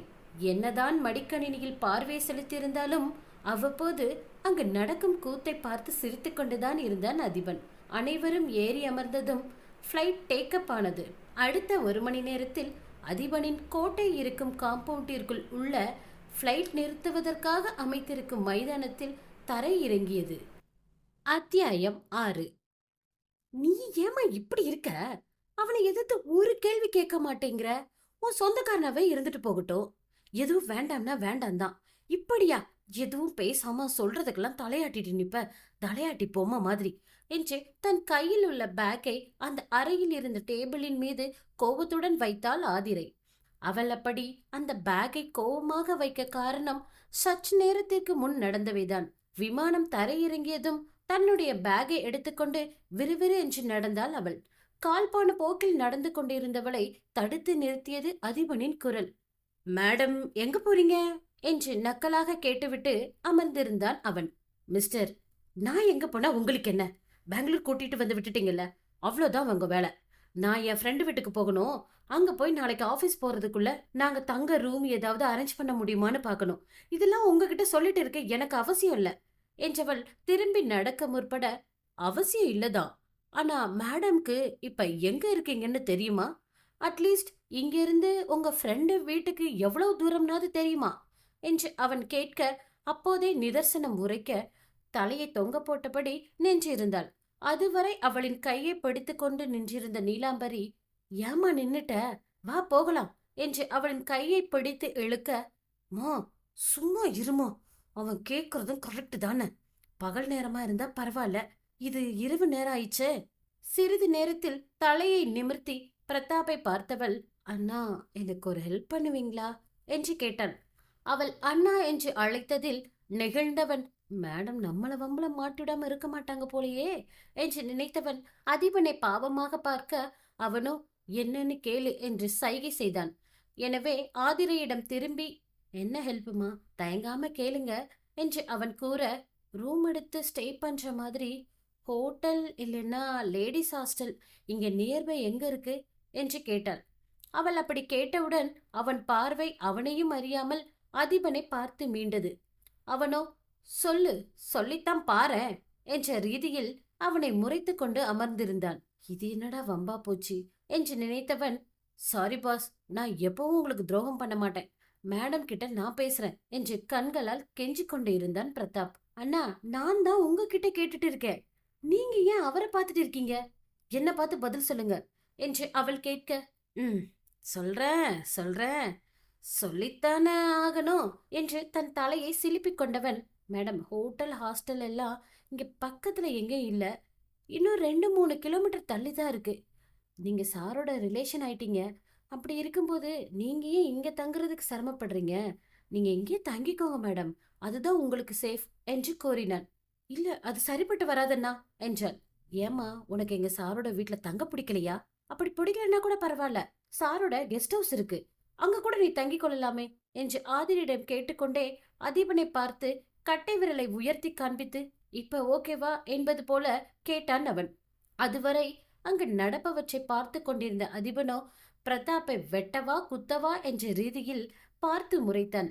ஐயோ, அப்படி என்ன தப்பு பண்ணிட்டோம், இப்படி மறைக்கிறாரு என்று நினைத்து கொண்டு பிரதாப் இருக்க, அப்ப ஓகேண்ணா, கெஸ்ட் ஹவுஸ் எங்க இருக்கு என்று கேட்டாள் அவள். அவள் அப்படி கேட்கவும் தான் உண்மை உரைக்க அதிபனை பாவமாக பார்த்து வைத்தான் பிரதாப். அது அது என்று யோசித்தவன், கெஸ்ட் ஹவுஸ் இன்னும் கிளீன் பண்ணலையே என்று கைகளை விரித்து கூற, இப்போது முறைப்பது ஆதிரையின் முறையானது. ஆ ஆ அது வந்துமா, நீங்க இப்படி திடீர்னு வருவீங்கன்னு எனக்கு தெரியாது, அதனால கெஸ்ட் ஹவுஸ் கிளீன் பண்ணல. இன்னைக்கு ஒரு நாள் சார் வீட்டுல தங்கிக்கோங்க, இன்னைக்கு மட்டும் அட்ஜஸ்ட் பண்ணிக்கோங்கம்மா, நாளைக்கு நாளெல்லாம் வச்சு சுத்தம் பண்ணிடுறேன், அப்புறம் நீங்க அங்க போய் தங்கிக்கலாம் என்றவனின் பார்வை அதிபனை தொட்டு, இப்ப ஓகேவா என்பது போல் கேட்டான். அவனின் முகத்தில் எந்த மாற்றத்தையும் காட்டாமல் அமர்ந்திருந்தான் அவன். அதிபனிடமிருந்து பார்வையை திருப்பி ஆதிரையை பார்த்தான் பிரதாப்.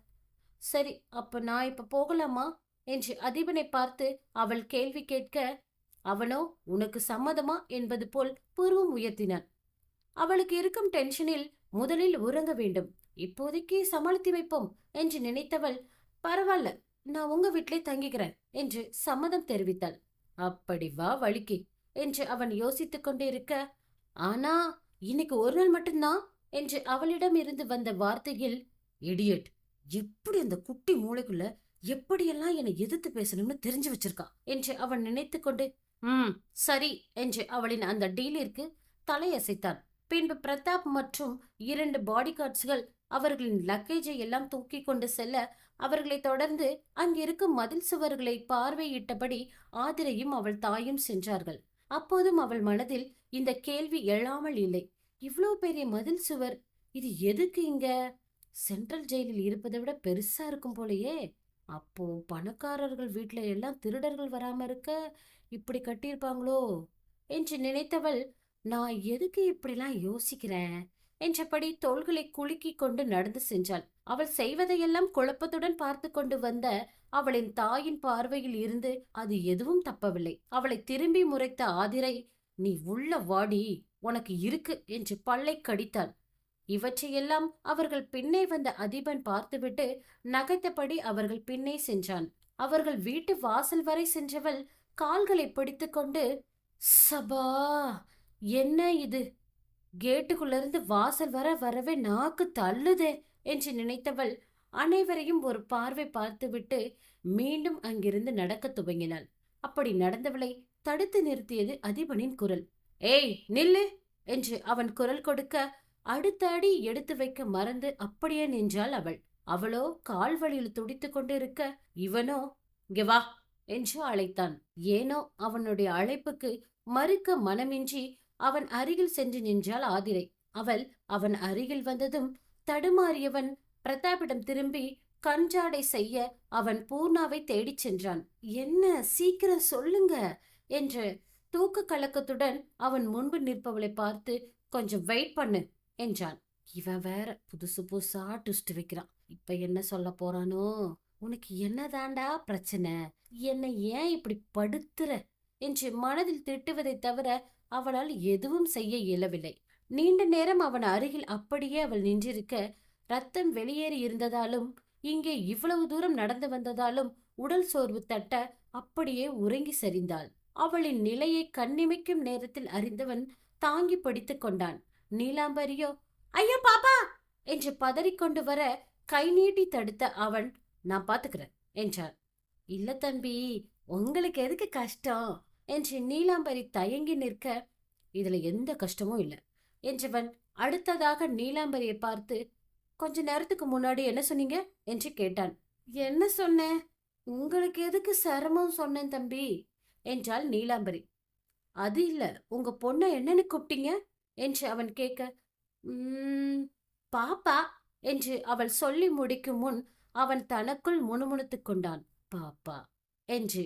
என்ன தம்பி, ஏதாவது தப்பா சொல்லிட்டனோ என்று அவள் கேட்டுக்கொண்டிருக்கும் போதே பூர்ணாவை கையில் ஆரத்தி தட்டுடன் அழைத்து வந்தான் பிரதாப்.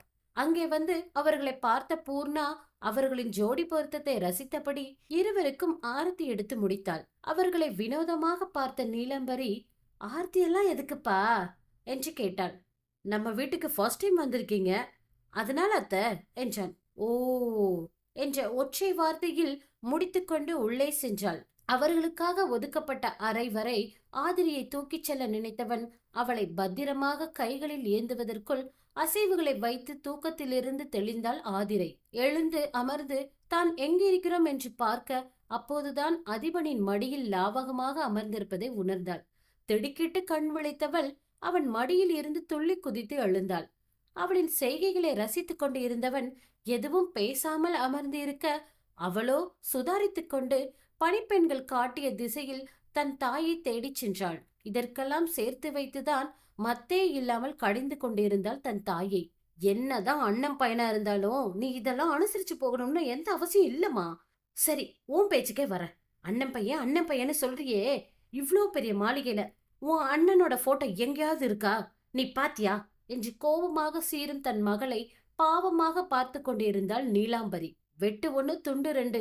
நீ இப்படியே அவன் இழுத்து இழுப்பிற்கு போயிட்டே இருந்த, உன்னை இங்கேயே விட்டுட்டு நான் பாட்டுக்கு போய்கிட்டே இருப்பேன் என்று கைகளை வாசல் புறம் காட்டியபடி திரும்ப அங்கே அவளை பார்வையால் எரித்துக் கொண்டிருந்தான் அதிபன். அத்தியாயம் 7. அந்த அறையில் ஒரு பெரிய விசாலமான கட்டில், அதன் அருகில் சோபா டேபிள் என்று இருக்க ஒரு பகுதி முழுவதும் புக் செல்ஃபால் நிறைந்திருந்தது. அதன் அருகில் இருந்த ஆளுயர புகைப்படத்தின் முன்பாக நின்று கொண்டிருந்தனர் ஆதிரையும் நீலாம்பரியும். முதல் நாள் இரவு மீட்டிங் இருந்ததால் அலுவலகம் செல்ல அவனுடைய அறையிலிருந்து வெளியேறி அவர்கள் இருக்கும் அறையை கடந்து அலுவலகம் செல்ல தன் வீல் சேரை இயக்கிக் கொண்டு செல்லும் போதுதான் இவர்களின் உரையாடலை கேட்டு கண்கள் சிவந்து அமர்ந்திருந்தான் அதிபன். அவர்களை அப்படியே முறைத்துக் கொண்டு அதிபன் அமர்ந்திருக்க, சார் மீட்டிங் டைம் ஆயிடுச்சு என்று பிரதாப்பின் வாய்மொழியில் நிதானத்திற்கு வந்தான். தன் கை கடிகாரத்தை பார்க்க நேரம் கடந்து கொண்டிருப்பதை உணர்ந்தவன் இவர்களுக்கு பதில் கூறுவதை விட அலுவலகம் செல்வது உசிதம் என்று நினைத்து பிரதாப்பின் உதவியுடன் லிப்டில் பயணித்து கீழே அவனுடைய காரில் அமர்ந்து அலுவலகம் நோக்கி பயணித்தான். அரை மணி நேரத்தில் அவர்கள் அலுவலகம் சென்று சேர்ந்து மீட்டிங்கை முடித்துவிட்டு இரவு 11 மணி அளவில் வீடு திரும்பினான். வீட்டின் உள்ளே நுழையும் போதே பூர்ணா என்று குரல் கொடுத்தபடி நுழைந்தான். சமையலறையில் அவனுக்காக உணவு தயாரித்துக் கொண்டிருந்தவள் பணிவுடன் அவன் முன்பு வந்து நின்றாள். மேடம்க்கு பால் கொடுத்துட்டியா என்று அதிபன் கேட்க, கொடுத்துட்டேன் பாஸ் என்றாள். அவங்க குடிச்சாங்களா என்று அவளின் அடுத்த கேள்வியில் என்ன சொல்வது என்று தெரியாமல் விழித்தாள் அவள். பின் பயந்த குரலில், அது தெரியல சார் என்றாள். தெரியலன்னு சொன்னா என்ன அர்த்தம்?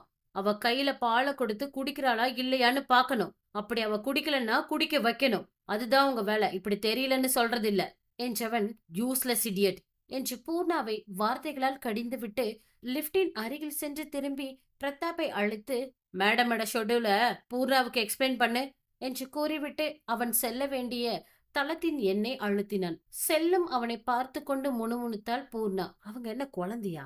குடிக்கலன்னா மானே தேனேன்னு சமாதானம் செய்து குடிக்க வைக்க என்று. அவள் அப்படி புலம்பிக் கொண்டிருக்க அவள் புறம் திரும்பிய பிரதாப் அவளின் முகங்களை உணர்ந்தவனாக, பாஸ்கு அவங்க எப்பவும் குழந்தைதான் என்றான். அவள் அப்போதும் தன்னை பார்க்காமல் இருக்க அருகில் சென்று தொண்டையை செருமினான். ஆ, சொல்லுங்க சார் என்று அப்பொழுதுதான் சுயத்திற்கு வந்தாள் பூர்ணா. சரி, அப்படி வாங்க என்று ஹாலிற்கு அழைத்துச் சென்று ஆதிரைக்கு என்னென்ன எப்பப்ப தர வேண்டும் என்ற அட்டவணையை அவளிடம் கொடுத்தான். அதை பெற்றுக்கொண்டவள் தேங்க்யூ என்று நன்றியை தெரிவித்துவிட்டு அங்கிருந்து நகர்ந்தாள். அடுத்த 5 செகண்டில் அதிபன் சென்ற லிப்ட் அவர்கள் அறை இருக்கும் தளத்தில் நிற்க, அதிலிருந்து வெளிப்பட்டு அவனது அறைக்கு செல்லும் வழியில் திடீரென ஏதோ தோன்ற அவளுடைய அறை கதவை நோக்கி சென்றான். பின் அவனிடம் இருந்த மாற்று சாவியை வைத்து அந்த அறை கதவை மெல்ல திறந்தான். உரிமையுடன் கதவை திறந்தவனுக்கு அவளின் அனுமதியின்றி உள்ளே செல்ல மனமில்லை. எனவே வாசலில் இருந்தபடியே அவள் அறையை நோட்டமிட்டான். டேபிளில் பூர்ணா கொடுத்த பால் அப்படியே இருக்க அதை கண்டவன், ச்ச, பால் கூட குடிக்காம அப்படியே தூங்கிட்டு இருக்கா, என்ன பொண்ணு இவளு என்று பற்களை கடித்தவன் உள்ளே செல்ல எத்தனித்து அப்படியே நின்று விட்டான். பின் அவனது பார்வை அங்கிருந்த விசாலமான அந்த கட்டிலின் புறம் திரும்பியது. அங்கே தன்னை குறுக்கி கொண்டு படுத்திருந்த ஆதிரியின் மேல் அவன் பார்வை நிலைத்து நிற்க அவளை ரசித்துக் கொண்டு இருந்தவனின் விழிகளில் அந்த காட்சி பட்டது. அவளின் இரவு உடை சற்றே மேலே தூக்கியிருக்க அந்த எலுமிச்சை நிற இடுப்பு வளைவு அவன் கண்களில் பட்டுவிட அதை பார்த்தவனின் இதயம் தரிகட்டு துடித்தது. தன் இதயத்தின் மீது கையை வைத்து தன்னை சமன் செய்தவன் என்று மூச்சை இழுத்துவிட்டு கதவை சாத்திவிட்டு அவன் அறையை நோக்கி சென்றான். அவன் செல்வதை முழுவதுமாக திறக்கப்படாத கதவின் மூலம் பார்த்திருந்த நீலாம்பரி, நம்ம பொண்ணு இந்த தம்பியை தப்பா நினைச்சிட்டு இருக்கா. அவன் நினைக்கிற மாதிரி இந்த தம்பி கெட்டவன் கிடையாதுன்னு நினைக்கிறேன். என்னோட பார்வைக்கு மட்டும் நல்லவரா தெரியறவன் ஏன் என் பொண்ணோட பார்வையில மட்டும் எப்பவும் தப்பானவனாவே தெரியறான் என்று நினைத்தவள், இருந்தாலும் விடிந்ததும் இந்த விஷயத்தை பத்தி பேசி தெளிவுபடுத்திக் கொள்ள வேண்டும் என்று நினைத்தாள். அவள் இப்படி நினைத்திருக்க அவன் அறைக்கு சென்ற அதிபன் நேராக குளியல் அறைக்கு சென்று ஷவருக்கு அடியில் தன்னை நிறுத்தி கொண்டிருந்தவனின் நினைவில் மீண்டும் மீண்டும் அந்த காட்சி நிழலாடியது. அதை பற்றி நினைக்கும் போதெல்லாம் ஏனோ அவனுடைய ஆண்மையை கட்டுக்குள் வைக்க முடியவில்லை அவனால். வெகு நேரம் நீருக்கு அடியில் அப்படியே நின்றிருந்தவன் குளிர்ந்த நீரில் தன்னை திடப்படுத்திக் கொண்டு வெளியில் வந்தான். ஈரத்தலையுடன் அப்படியே அமர்ந்திருந்தவனுக்கு தன் தாயின் நினைவு வர தன்னுடைய மொபைல் எடுத்து, சாரிம்மா, இன்னைக்கு கொஞ்சம் வேலையா இருந்துட்டேன். காலையில வந்து உன்னை பாக்குறேன் என்று வாய்ஸ் மெசேஜ் போட்டவன் உடைமாற்றும் அறைக்கு சென்று இரவு உடைக்கு மாறியதும் பெட்டில் தன்னை நிலைநிறுத்திக் கொண்டான். அங்கிருந்து தொலைபேசியின் ரிசீவரை எடுத்து பூர்ணாவிற்கு கால் செய்து தனக்கு இரவு உணவு வேண்டாம் என்று சொல்லிவிட்டு கண்களை மூடி உறங்க துவங்கி விட்டான். மறுநாள் காலை அழகாய் விடிய ஜன்னல் கண்ணாடியில் ஊடுருவி நித்திரையில் இருந்த ஆதிரியின் மூடியிருந்த கண்களை கூசச் செய்தான் பகலுக்கு அதிபனான அந்த ஆதவன். கண்களை சுருக்கி மீண்டவள் தலையணையை எடுத்து முகத்தில் வைத்து மறைத்துக் கொண்டு ஹே போ என்று அதட்டினாள் அந்த ஆதவனையே. அவனும் பெண்ணவளின் அதட்டலுக்கு அடிபணிந்தாற்போல் அடுத்த நொடியே மேகங்களுக்குள் மறைந்து வெளிச்சத்தை குறைத்துக் கொண்டான். அப்போதே தலையணையை விலக்கி சூரியனை தேடியவள், அந்த பயம் எப்பவும் இருக்கட்டும். என்னோட பர்மிஷன் இல்லாம நீ என்ன தொல்லை செய்யக்கூடாது, புரிஞ்சுதா என்று அவளாக கேள்வியும் கேட்டுக்கொண்டு, புரிஞ்சா சரி என்று அவளே பதிலும் சொல்லியபடி போர்வையை விலக்கி எழுந்து அமர்ந்தாள். தன் நீண்ட கூந்தலை தூக்கி கொண்டையிட்டவள் தன்னை சுத்தப்படுத்திக் கொள்ள குளியல் அறை கதவை திறக்க அங்கிருந்த ஒவ்வொன்றையும் கண்டு கண்கள் விரித்தாள். பாத்ரூமே இவ்வளவு பெருசா என்று வியந்து கொண்டு இருந்தவள் உள்ளே சென்று குளியல் அறையில் இருந்த சின்னஞ்சிறிய கபோர்டை திறந்து பார்த்தாள். அதில் பல நிறத்தில் shampoo, body wash, soap, conditioner ஆகிய அனைத்தும் வெவ்வேறு பிளேவரில் வெவ்வேறு பிராண்டில் 1, 2, 3 வகை அதன் உள்ளே அடுக்கி வைக்கப்பட்டிருந்ததை பார்த்து தனக்கு தேவையானதை எடுத்துக்கொண்டு பாத்டப்பில் தண்ணீர் நிரப்பி அதில் ஏறி அமர்ந்தாள். இது எவ்வளோ சூப்பரா இருக்கு என்று அதில் இருந்த தண்ணீரை இறைத்து விளையாடியபடி குளித்து முடித்து உடைமாற்றிக் கொண்டு உடைமாற்றும் அறையில் இருந்து வெளியேறியவள் தன்னுடைய லக்கேஜை ஓபன் செய்து அதிலிருந்து சிறிய சைஸ் முருகர் புகைப்படத்தை எடுத்து அங்கிருந்து டேபிளில் வைத்தவள், இங்க பூக்கள் எங்க இருக்குன்னு தெரியல முருகா, இன்னைக்கு ஒரு நாள் அட்ஜஸ்ட் பண்ணிக்கோ, தோட்டம் எங்க இருக்குன்னு பார்த்துட்டு உனக்கு தினமும் மாலை தொடுத்து அலங்கரிக்கிறேன் என்றவள் கந்தசஷ்டி கவசம் பாடி அவரை வணங்கிவிட்டு தொல்லி குறித்தபடி வெளியே வந்தாள். அங்கே அவளுக்கு முன்னரே அவளது தாயும் அதிபனும் டைனிங் டேபிளில் அமர்ந்திருந்தார்கள். அதிபனின் எதிரில் அமர்ந்திருந்த நீலாம்பரி சேரின் விளிம்பில் அமர்ந்து கொண்டு எப்படி அவனிடம் கேட்பது என்று தயங்கியபடி அவனை பார்த்து கொண்டிருந்தாள். சாப்பிட்டு கொண்டே அவளை மேலே நிமிர்ந்து பார்த்தவன், என்ன வேணோத்த, எதுக்காக என்ன அப்படி பார்த்துட்டு இருக்கீங்க, என்கிட்ட ஏதாவது கேட்கணுமா என்று அவளின் மனதை படித்தவன் போல் கேட்க, அது அது ஒண்ணும் இல்ல தம்பி என்று மெதுவாக ஆரம்பித்தவள், அப்பா எங்க பிசினஸ் விஷயமா வெளியூர் போயிருக்காரா, அவரை கண்ணிலேயே காட்டலையே நீங்க என்று கேட்டாள். கண்கள் சுருக்கி அவளை பார்த்து அதிபன், உங்க பொண்ணு மாதிரியே நீங்கள் என்ன சந்தேகப்படுறீங்களா அத்த என்று கேட்டான். சடுதியில் முகம் மாறிய நீலாம்பரி, அப்படியெல்லாம் இல்ல தம்பி, நான் அண்ணனை பார்க்கணும், அதனாலதான் கேட்டேன், தப்பா இருந்தா மன்னிச்சிடுங்க என்று அவள் மன்னிப்பு வேண்டிக் கொண்டிருக்கும் போதே மாடிப்படிகளில் இருந்து இறங்கி வந்தவளின் கால்கள் தடைபட்டு அங்கேயே நின்றாள். நீலாம்பரியின் வேண்டுகோளுக்கு அவன் என்னதான் சொல்லப் போகிறான் என்று கேட்க வேண்டி அவள் அப்படியே நின்றாள். வெளிப்படையாக சொல்ல வேண்டும் என்றால் ஒட்டு கேட்க நினைத்தாள். அவளுடைய நடையை காற்றில் உணர்ந்தவன் அவள் வந்ததை முன்பே அறிந்திருந்தான். எதிரில் அமர்ந்திருக்கும் நீலாம்பரியை பார்த்தாலும் தன் பின்னால் நின்றிருக்கும் ஆதிரியை ஓரக்கண்ணில் பார்த்தபடி, பொறுமையா பாத்துக்கலாம் அத்த, இப்ப நீங்க பிரேக்ஃபாஸ்ட் சாப்பிடுங்க, சாப்பிட்டு முடிச்சதும் நான் உங்களை அப்பா கிட்ட கூட்டிட்டு போக சொல்றேன் என்றான் அதிபன். அவன் மூச்சுக்கு 300 தடவை அத்தை அத்தை என்ற உரிமை கொண்டாடுவது நீலம்பரிக்கு பிடித்து போயிருக்க அவன் சொல்லுக்கு அடிபணிந்து நடந்து கொண்டாள். சரிங்க தம்பி, எனக்கு அப்பாவை பார்க்கணும், அவ்வளவுதான், அது எப்பவா இருந்தாலும் எனக்கு எந்த பிரச்சனையும் இல்ல, பாப்பா தான் அப்பாவை பார்க்கணும்னு அடிக்கடி சொல்லிக்கிட்டே இருக்கா என்று அவளை திருப்பி கையை காட்ட அங்கே அதுவரை நின்றிருந்தவள் அப்பதான் வருவதைப் போல் பாசாங்கு செய்து நடந்து அவர்கள் அருகில் வந்து பக்கத்தில் சென்று அமர்ந்து கொண்டாள். எல்லாம் சரிதான் அத்த, நீங்க இப்ப சாப்பிடுங்க, சாப்பிட்டு முடிஞ்சதும் நான் உங்களை கூட்டிட்டு போய் காட்ட சொல்றேன் என்றான் மீண்டும். சரிங்க தம்பி என்று சொல்லிவிட்டு அருகில் அமர்ந்திருந்த ஆதிரைக்கு கண்ணாடி டம்ளரில் இருந்த ஆரஞ்சு ஜூஸ் எடுத்து நீட்டினாள். ஜூஸை வாங்கி அவள் பருகி கொண்டிருக்கும் போது அதிபனின் பார்வை அவளை துளைக்க குடித்துக் கொண்டிருந்த ஜூஸ் தொண்டையில் அடைத்து ஆதரிக்கு புரியறியது. அருகில் இருந்த நீலாம்பரி அவளின் தலையை தட்டியவாறு, பொறுமையா குடிக்க மாட்டியா பார், ட்ரெஸ் மேல ஊத்திக்கிட்ட என்றவள் அவளை பொறுமையாக குடிக்க சொல்லிவிட்டு தான் முன்பிருந்த ராகி உப்புமாவை உண்ணத் துவங்கினாள். அதிபன் அவளை பார்த்து கொண்டே காலை உணவை உண்டு முடித்து இருந்தான். பிரதாப் அப்பொழுதுதான் உள்ளே நுழைந்தான். அவனை அதிபனுக்கு முன்னால் நீலாம்பரி அழைத்தாள். வாங்க தம்பி, வந்து சாப்பிடுங்க என்று அவர் அழைக்க பிரதாப் அதிபனையே பார்த்து கொண்டு நின்றிருந்தான். அதிபன் அவனுக்கு பதிலளிக்கும் விதமாக அவன் கை கடிகாரத்தை பார்க்க அதிலேயே ஏதோ புரிந்தவனாக, இல்லைங்க மேடம், நான் உங்களுக்கு முன்னாடியே சாப்பிட்டேன். ஆபீஸ்க்கு டைம் ஆகுது, நாங்க கிளம்புறோம் என்றவன் அதிபனின் வீல் சேரை நகர்த்தி கொண்டு சென்றான். இவர்கள் இங்கே சாப்பிட்டு முடித்திருக்க அவர்கள் இருவரையும் பூர்ணா அழைத்து, மேடம் பெரியய்யாவை பார்க்கணும்னு சொன்னாங்களாம், சார் உங்களை கூட்டிட்டு போக சொன்னாரு என்றாள். அவள் அப்படி சொன்னதும் ஒருவர் முகத்தை ஒருவர் வியப்புடன் பார்த்து கொண்டார்கள். பூர்ணா அழைத்துவிட்டு முன்னே செல்ல அவளை தொடர்ந்து இருவரும் சென்றார்கள். அவர்கள் இருந்த கீழ்த்தளத்திலேயே ஒரு அறையின் முன்பு சென்று நின்ற பூர்ணா தன் கையில் இருந்த சாவியை கொண்டு கதவை திறந்தாள். அவள் சாவியை கொண்டு திறக்க இவர்கள் இருவரும் கேள்வியாக பார்த்து கொண்டார்கள். கதவை திறந்ததும், உள்ள போய் பாருங்க மேடம் என்று பூர்ணா அவளது பணியை தொடர சென்று விட்டாள். கதவை திறந்து கொண்டு உள்ளே சென்று பார்க்க அங்கு வெற்று அறையில் தன் அண்ணனின் புகைப்படத்திற்கு மாலை அணிவித்து அதன் கீழ் ஒரு அணையா தீபம் எரிந்து கொண்டிருக்க அதை பார்த்த நீலாம்பரி அவர் பயன்படுத்திய பொருட்களை எல்லாம் கைகளில் வருடியபடி அழுது கொண்டிருந்தாள். அவள் அழுவதை பார்த்த ஆதிரைக்கு அதன் பின்பே உரைத்தது இது அவள் மாமா வீடுதான் என்று. சிறிது நேரம் அமைதியாக நின்று அந்த போட்டோவை பார்த்து மரியாதை செலுத்தியவள் தன் தாயை அணைத்து தோள்களில் சாய்த்து ஆறுதல் படுத்தினாள்.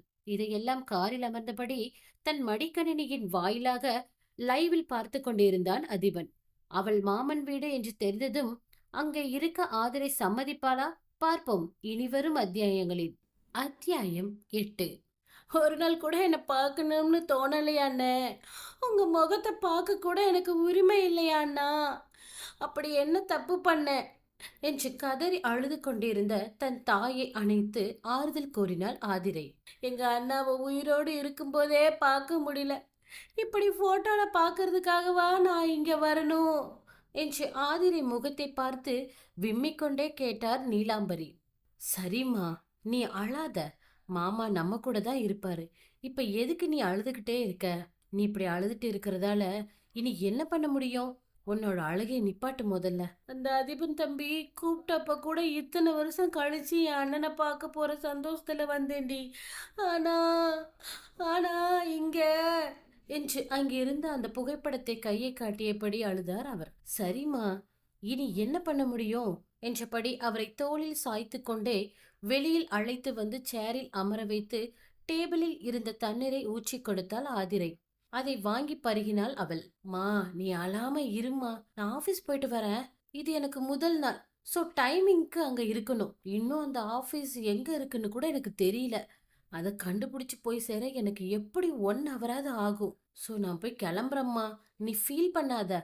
ஆபீஸ் போயிட்டு உனக்கு கால் பண்றேன் என்றவள் தன் அறைக்கு சென்று ஹேண்ட்பேக்கை எடுத்துக்கொண்டு டேபிள் மீது இருந்த முருகர் படத்திற்கு ஒரு வணக்கம் செலுத்திவிட்டு அங்கிருந்து கீழே இறங்கி வந்தாள்.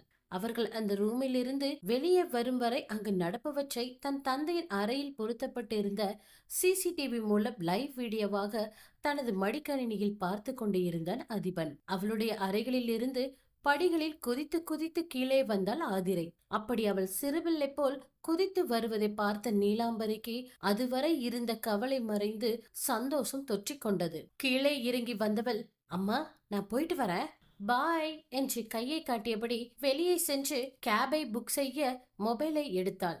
ஆனால் அதற்கு அவசியமே இல்லை என்பது போல் அவள் முன்பு வந்து நின்றது அந்த கார். அதிலிருந்து இறங்கிய டிரைவர், வாங்க மேடம், சார் உங்களை பத்திரமா கூட்டிட்டு போய் விட சொல்லியிருக்காரு. நான் இந்த வீட்டோட செக்யூரிட்டி போர்ட்ஸ்ல இருக்க டிரைவர் தான் மேடம், பயப்படாம வாங்க என்று தன்னுடைய பேட்சை காண்பித்து தன்னை அறிமுகம் செய்து கொண்டான் அவன்.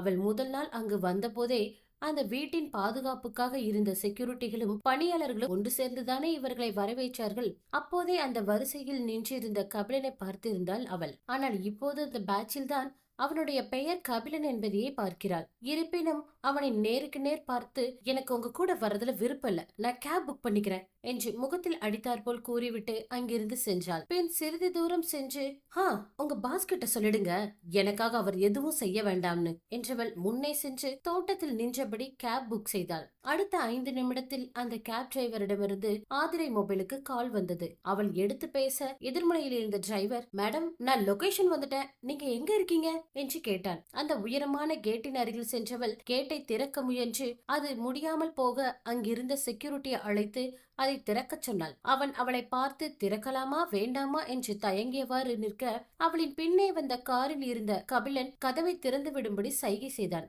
அதை பார்த்த செக்யூரிட்டி கேட்டை திறந்தான். அவன் கேட்டை திறந்ததும் வெளியில் சென்று நின்று, நீங்க எங்க சார் இருக்கீங்க? நான் என்னோட லொகேஷன்ல தான் இருக்கேன். இங்க நீங்க இருக்கிற மாதிரி தெரியலையே என்று ஆங்கிலத்தில் கூறியவள், நீங்க எங்க இருக்கீங்க என்று அவனிடம் வினாவினாள். மேடம், அதிபன் வித்யுத் பேலஸுக்கு தானே அட்ரஸ் போட்டிருக்கீங்க. நான் அங்கதான் இருக்கேன். ஆனா எனக்கு உங்க பேலஸ்குள்ள வர்றதுக்கு அனுமதி இல்ல. அதனால நீங்க கொஞ்சம் முன்னாடி வாங்க என்றான் அந்த டிரைவர். யோ, நான் வீட்டுக்கு வெளியே தாயா நிக்கிறேன். இதுக்கு மேல எங்க வெளியே வருது என்று நினைத்தவள் செக்யூரிட்டியிடம் திரும்பி, இந்த பேலஸ்ல இதுதான் எக்ஸிட்டா இல்ல வேற ஏதாவது இருக்கா என்று கேட்டாள். இதுதான் மேடம் எக்ஸிட். ஆனா மெயின் எக்ஸிட்ஸ்க்கு இன்னும் கொஞ்ச தூரம் போகணும் என்றார் அவர். அவள் கண்ணிற்கு தெரிந்த தூரம் வரை சாலை நீண்டு கொண்டே சென்றதை தவிர முடிவு என்பதை இல்லாமல் இருந்தது. எனவே அந்த செக்யூரிட்டியிடம் திரும்பி, அண்ணா, அந்த மெயின் எக்ஸிட் போக இன்னும் எவ்வளவு தூரம் இருக்கு? நடந்து போக எவ்வளவு தூரம் ஆகும் என்று கேட்டாள். அவள் அப்படி கேட்கவும் செக்யூரிட்டிக்கு சிரிப்பு தான் வந்தது. ஆனால் அவன் அருகில் இருந்த காட்ஸ்கள் அவனை முறைக்க வந்த சிரிப்பை அடக்கிக் கொண்டு, இன்னும் 2 கிலோமீட்டர் நடக்கணும் என்றார் அவர். என்னது, இன்னும் 2 கிலோமீட்டரா என்று வாயை பிளந்தாள். இங்கே கேப் வராதா என்று கேட்டாள். மேடம், கேப் எல்லாம் இங்க வராது. நமக்கு வேணும்னா வெளியில் சென்றுதான் கேப் பிடிக்க வேண்டும். இல்லையா நம்ம பேலஸ்ல இருக்க வாகனங்கள் ஏதாவது ஒன்னை எடுத்துக்கிட்டு போகணும் என்றார் அவர். கிழிஞ்சது என்று நினைத்த ஆதிரை மீண்டும் பேலஸின் உள்ளே பார்க்க அந்த டிரைவர் அங்குதான் காருடன் நின்று கொண்டிருந்தான். அடச்ச என்று நொந்து கொண்டவள் அதுவரை லைனில் இருந்த கேப் டிரைவரிடம், சாரி சார், நான் கேன்சல் பண்ணிடுறேன் என்று தன் மொபைலில் கேன்சல் ஆப்ஷனை அழுத்தினாள். அவளுக்கு இந்த ஏரியாவே புதிது என்ற நிலைமையில இருக்க பாதை தெரியாமல் முன்னோக்கி எப்படி செல்வாள்? எனவேதான் கேப்பை கேன்சல் செய்தாள். இப்போது என்ன செய்வது என்று தன் கை கடிகாரத்தை சாலையையும் பார்த்தவள் கபிலன் அருகில் சென்று கோபத்துடன் அந்த காரில் ஏறி அமர்ந்தாள். அவள் அமர்ந்ததும் அவளின் முன்னே ஒரு கார் பின்னே ஒரு கார் என்று சூழ்ந்து கொள்ள, நடுவில் இவள் அமர்ந்திருந்த கார் தன் இயக்கத்தை தொடர்ந்தது. எதுக்கு இந்த பந்தா கோஸ் என்று விழித்தவள், ஓ, அவங்கெல்லாம் வெளியே போறாங்க போல, நம்மள ஃபாலோ செய்யல, நமக்கு ஏன் எல்லாமே தப்பா தெரியுது என்று நினைத்து அமர்ந்திருக்க, போகும் வழியெங்கும் அந்த கார் இரண்டும் அப்படியேதான் அவளை பாதுகாத்து சென்றது. குழப்பத்துடனே அவள் அமர்ந்திருக்க, அவளுடைய அப்ளிகேஷனில் உள்ள கம்பெனியின் முன்பு கார் சென்று நின்றது. அவள் அப்பாயின்மெண்ட் லெட்டர் எடுத்து பார்த்துவிட்டு அதிலிருந்து ஏவி குரூப் ஆஃப் கம்பெனி என்ற பெயரையும் அந்த கம்பெனியின் அலுமினிய தகடுகளில் மின்னிய பெயரையும் செக் செய்தவள், அது எப்படி இந்த டிரைவர் என்ன அட்ரஸ் கேட்காமலே கரெக்டா கொண்டு வந்து விட்டுட்டாரு என்ற யோசனையுடனே காரை விட்டு இறங்கினாள். காரில் இருந்து இறங்கியதும் கபிலனுக்கு நன்றி தெரிவித்துவிட்டு அங்கிருந்து நகர்ந்தாள். அவள் காரை விட்டு இறங்கியதும் அவளை ஏற்றி கொண்டு வந்த காரும் மற்ற 2 கார்களும் அங்கிருந்து புறப்பட்டது. நேராக அலுவலகத்தின் உள்ளே நுழைந்தவள் தன் கையில் இருந்த அப்பாயின்மெண்ட் லெட்டரை ரிசப்ஷனில் இருந்த பெண்ணிடம் கொடுத்தாள். அந்த பெண் அதை வாங்கி பார்த்துவிட்டு லேண்ட்லைன் ரிசீவரை எடுத்து காதில் வைத்து யாரிடமோ கன்னடத்தில் உரையாடினாள். பின்பு ரிசீவரை வைத்துவிட்டு, நீங்க 4th ஃப்ளோர்ல லெஃப்ட் ஹேண்ட் சைட்ல இருக்க ரூம்க்கு போங்க, அங்க எம்டி இருப்பார், அவரை போய் பாருங்க என்று ஆங்கிலத்தில் இவளிடம் கூறினாள் அந்த ரிசப்ஷனில் இருந்த பெண். அதன்படி லிப்ட் கடந்து மாடிப்படிகளை அடைந்து அதில் ஏறி சென்று 4ஆம் தளத்தை அடைந்தாள். பின் அந்த பெண் சொன்னது போல இடது பக்கம் திரும்பி சிறிது தூரம் சென்றதும் எம்டி ரூம் என்ற வாசகம் கண்ணில் பட்டது. அதன் அருகில் சென்று கைப்படியில் கையை வைத்து திறப்பதற்கு முன்பு கதவை தட்டிவிட்டு, மே கமின் சார் என்று அனுமதி வேண்டினாள். உள்ளே இருந்தவனோ, எஸ், உள்ள வாங்க என்று உத்தரவளித்தான். பின் கதவை திறந்து உள்ளே சென்ற ஆதிரை எம்டியை பார்க்க, எம்டி சீட்டில் அந்த ரோலிங் சேரில் அமர்ந்திருந்தவனோ திரும்பி அமர்ந்து கொண்டு ஆதிரைக்கு முதுகை காட்டியபடி அமர்ந்திருந்தான். இவள் சென்றதும், உட்காருங்க என்றவன், இன்ட்ரோடியூஸ் யுவர் செல்ஃப் என்றான். அவளோ, சரிங்க sir, I am Aathirai, coming from Chennai என்றவள், என்னதான் உங்களுக்கு பிஏவா அப்பாயிண்ட் பண்ணிருக்காங்க என்றாள். அவள் அந்த வார்த்தையை கூறியதும், பிஏன்னா என்னென்ன பண்ணணும்னு தெரியுமா என்று அவன் பீடிகை போட மலங்க மலங்க விழித்தாள் அவள். சொல்லுங்க மிஸ் ஆதிரை என்றான் அவன். அது சார், உங்க ப்ரோக்ராம் எல்லாம் ஷெட்யூல் பண்ணணும், நீங்க சொல்ற வேலையை செய்யணும் என்றாள். அது மட்டுமா என அவன் கேட்க, எனக்கு தெரிந்ததை சொல்லிட்டேன் சார் என்று பவ்யமாக நின்றாள். அது மட்டும் இல்ல ஆதிரை, நான் எங்க போனாலும் கூட வரணும். எவ்வளவு நேரம் ஆனாலும் நான் ஆபீஸ்ல இருந்து வெளியேறும் போதுதான் உங்களுக்கு ஆபீஸ் டைம் முடியும். அதே சமயம் வெளியூர் பயணம் எல்லாம் இருக்கும். உங்களுக்கு அதெல்லாம் ஓகேவா? இந்த ஜாபுக்கு நீங்க செட் ஆவீங்கன்னு எனக்கு தோணல ஆதிரை என்று அவள் முகம் பாராமல் கூற, அது எப்படி சார் நீங்களே முடிவு எடுக்கலாம்? நான் அதுக்கு ஃபிட் ஆவனா அண்ட் ஃபிட் ஆக மாட்டேனான்னு நான் தான் டிசைட் பண்ணணும் என்று கோபமாக கூறியவளின் அறியாமையை நினைத்து நகைத்தவன், நான் இவ்வளவு நேரம் சொன்னதெல்லாம் கேட்டீங்க தானே? அப்ப நீங்களே சொல்லுங்க, இந்த ஜாபுக்கு நீங்க ஃபிட்டா அன்ஃபிட்டா ஆ என்று கேட்டான். குழப்பத்துடன் கைகளை பிசைந்தபடி நின்றிருந்தவள், என்னால முடியும் சார், நீங்க சொன்ன எல்லா வேலையையும் நான் செய்வேன் என்று சொல்ல, நிச்சயமாக என்று கேட்டபடி அவள் முகம் பார்க்க திரும்பினான் அவன். நிச்சயமாக சார், இந்த வேலை எனக்கு பிடிச்சிருக்கு என்று அதுவரை எங்கோ பார்த்தபடி பதில் அளித்துக் கொண்டிருந்தவள், அவள் முன்பு திரும்பி அமர்ந்ததும் அவனின் முகத்தை நோக்கினாள். அங்கே அவளுக்கு முன் அமர்ந்திருந்தவனை பார்த்து அதிர்ந்து நின்றாள். அவனோ கூலாக, அப்ப சரி என்று கூறிவிட்டு இன்டர்காமை தொடர்பு கொண்டு பிரதாப்பை அழைத்தான். தன் முன் அமர்ந்திருந்த அதிபன் தான் தனக்கு பாஸ் என்று தெரிந்ததும் வேலையை தொடர்வாளா? தொடர்ந்து படிங்க, நன்றி. அத்தியாயம் 9. தலையில் கையை வைத்தபடி ஒரு ஃபைலை புரட்டி கொண்டிருந்தாள் ஆதிரை. ஐயோ, நான்லாம் எங்க எப்படி இருக்க வேண்டியவ, இப்படி வந்து இவங்கிட்ட மாட்டிக்கிட்டனே என்று கவுண்டமணி பாணியில் புலம்பியவள், நான் இங்க எந்த வேலைக்கு வந்தேன், இவன் எந்த வேலையை கொடுத்துருக்கான், என்னை ஏன் இப்படி டார்ச்சர் பண்றானோ தெரியலையே, இப்படின்னு தெரிஞ்சிருந்தா இந்த வேலைக்கு நான் வந்திருக்கவே மாட்டேனே.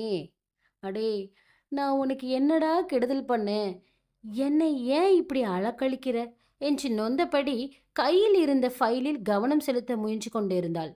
உணவு இடைவேளை வந்த பின்னும் உணவை பற்றி சிந்திக்காமல் வேலையில் மூழ்கி இருந்தவளை உலுப்பியது அவளுடைய கைபேசி.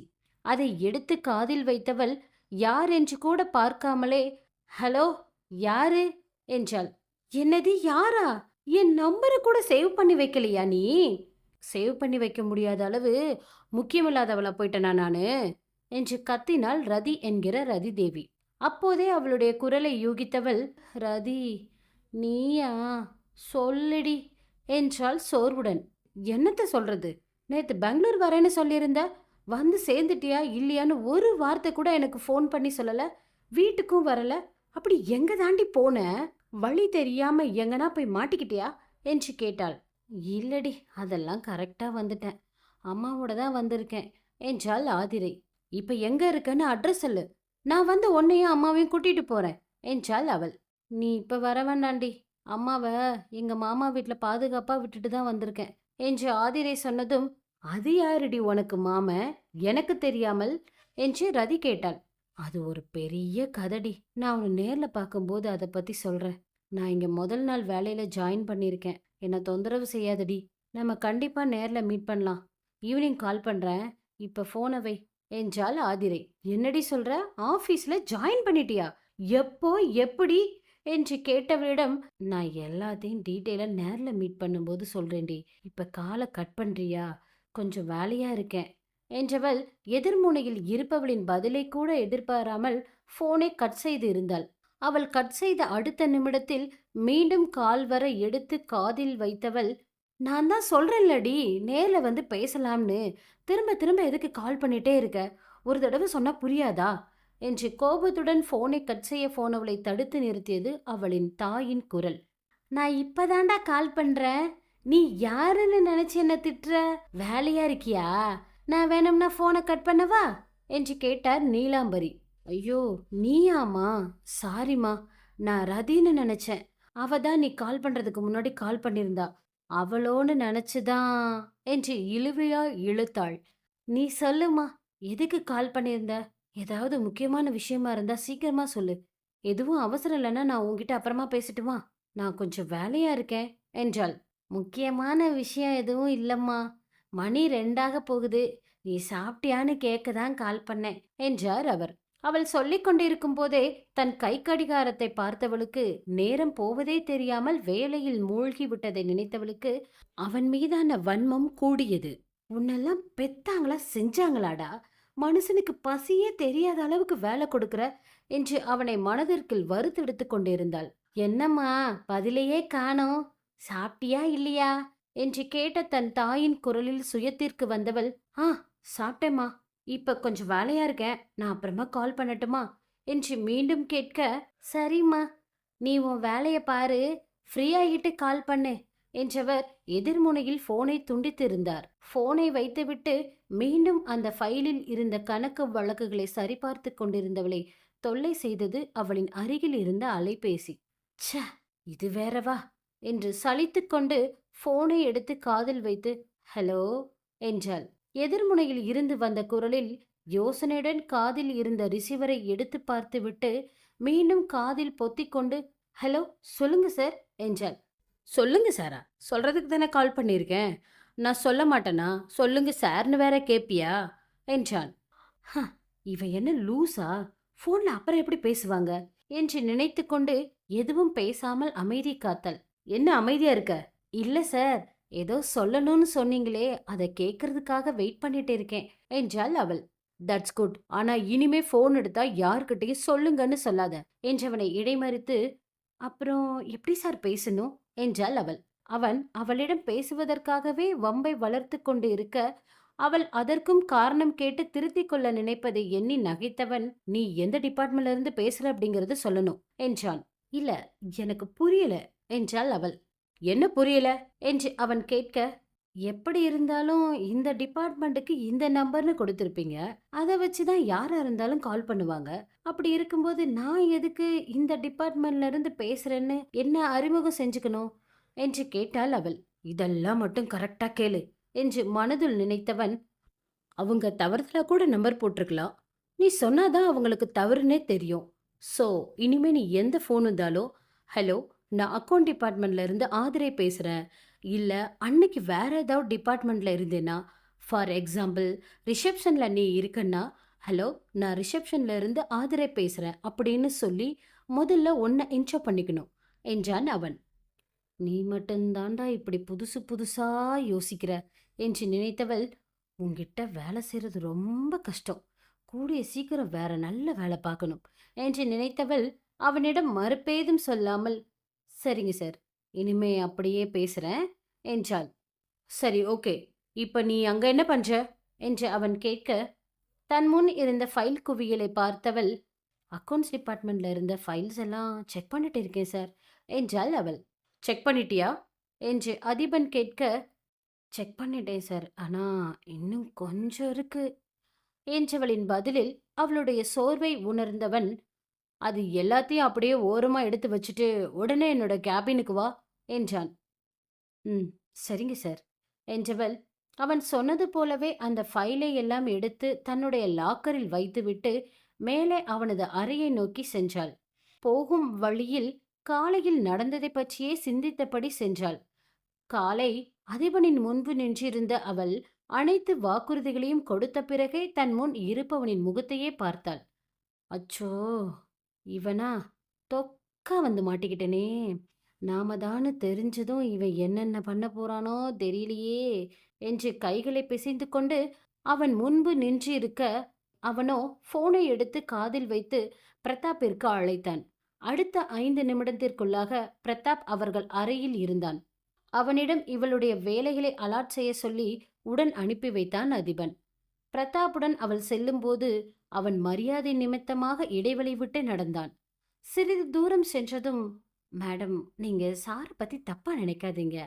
அவர் எல்லாமே உங்களுடைய நல்லதுக்கு தான் செய்றாரு என்று அவனுக்காக பரிந்து பேசினான். அதுவரை அவன் பேசியதை நினைத்து பார்த்தவள், எது நல்லது, இப்படி ஓய்வே இல்லாம கஷ்டப்படுத்துறதா என்று காற்றுக்கு கூட கேட்காமல் புலம்பியவள் அவன் அறை முன்பு சென்று நின்று, இப்ப என்ன ஆப்பு வைக்க காத்திருக்கானோ என்று விட்டத்தை பார்த்து "ஹுப்" என்று காற்றை ஊதிவிட்டு, மே கமின் என்றபடி கதவை திறந்தாள்.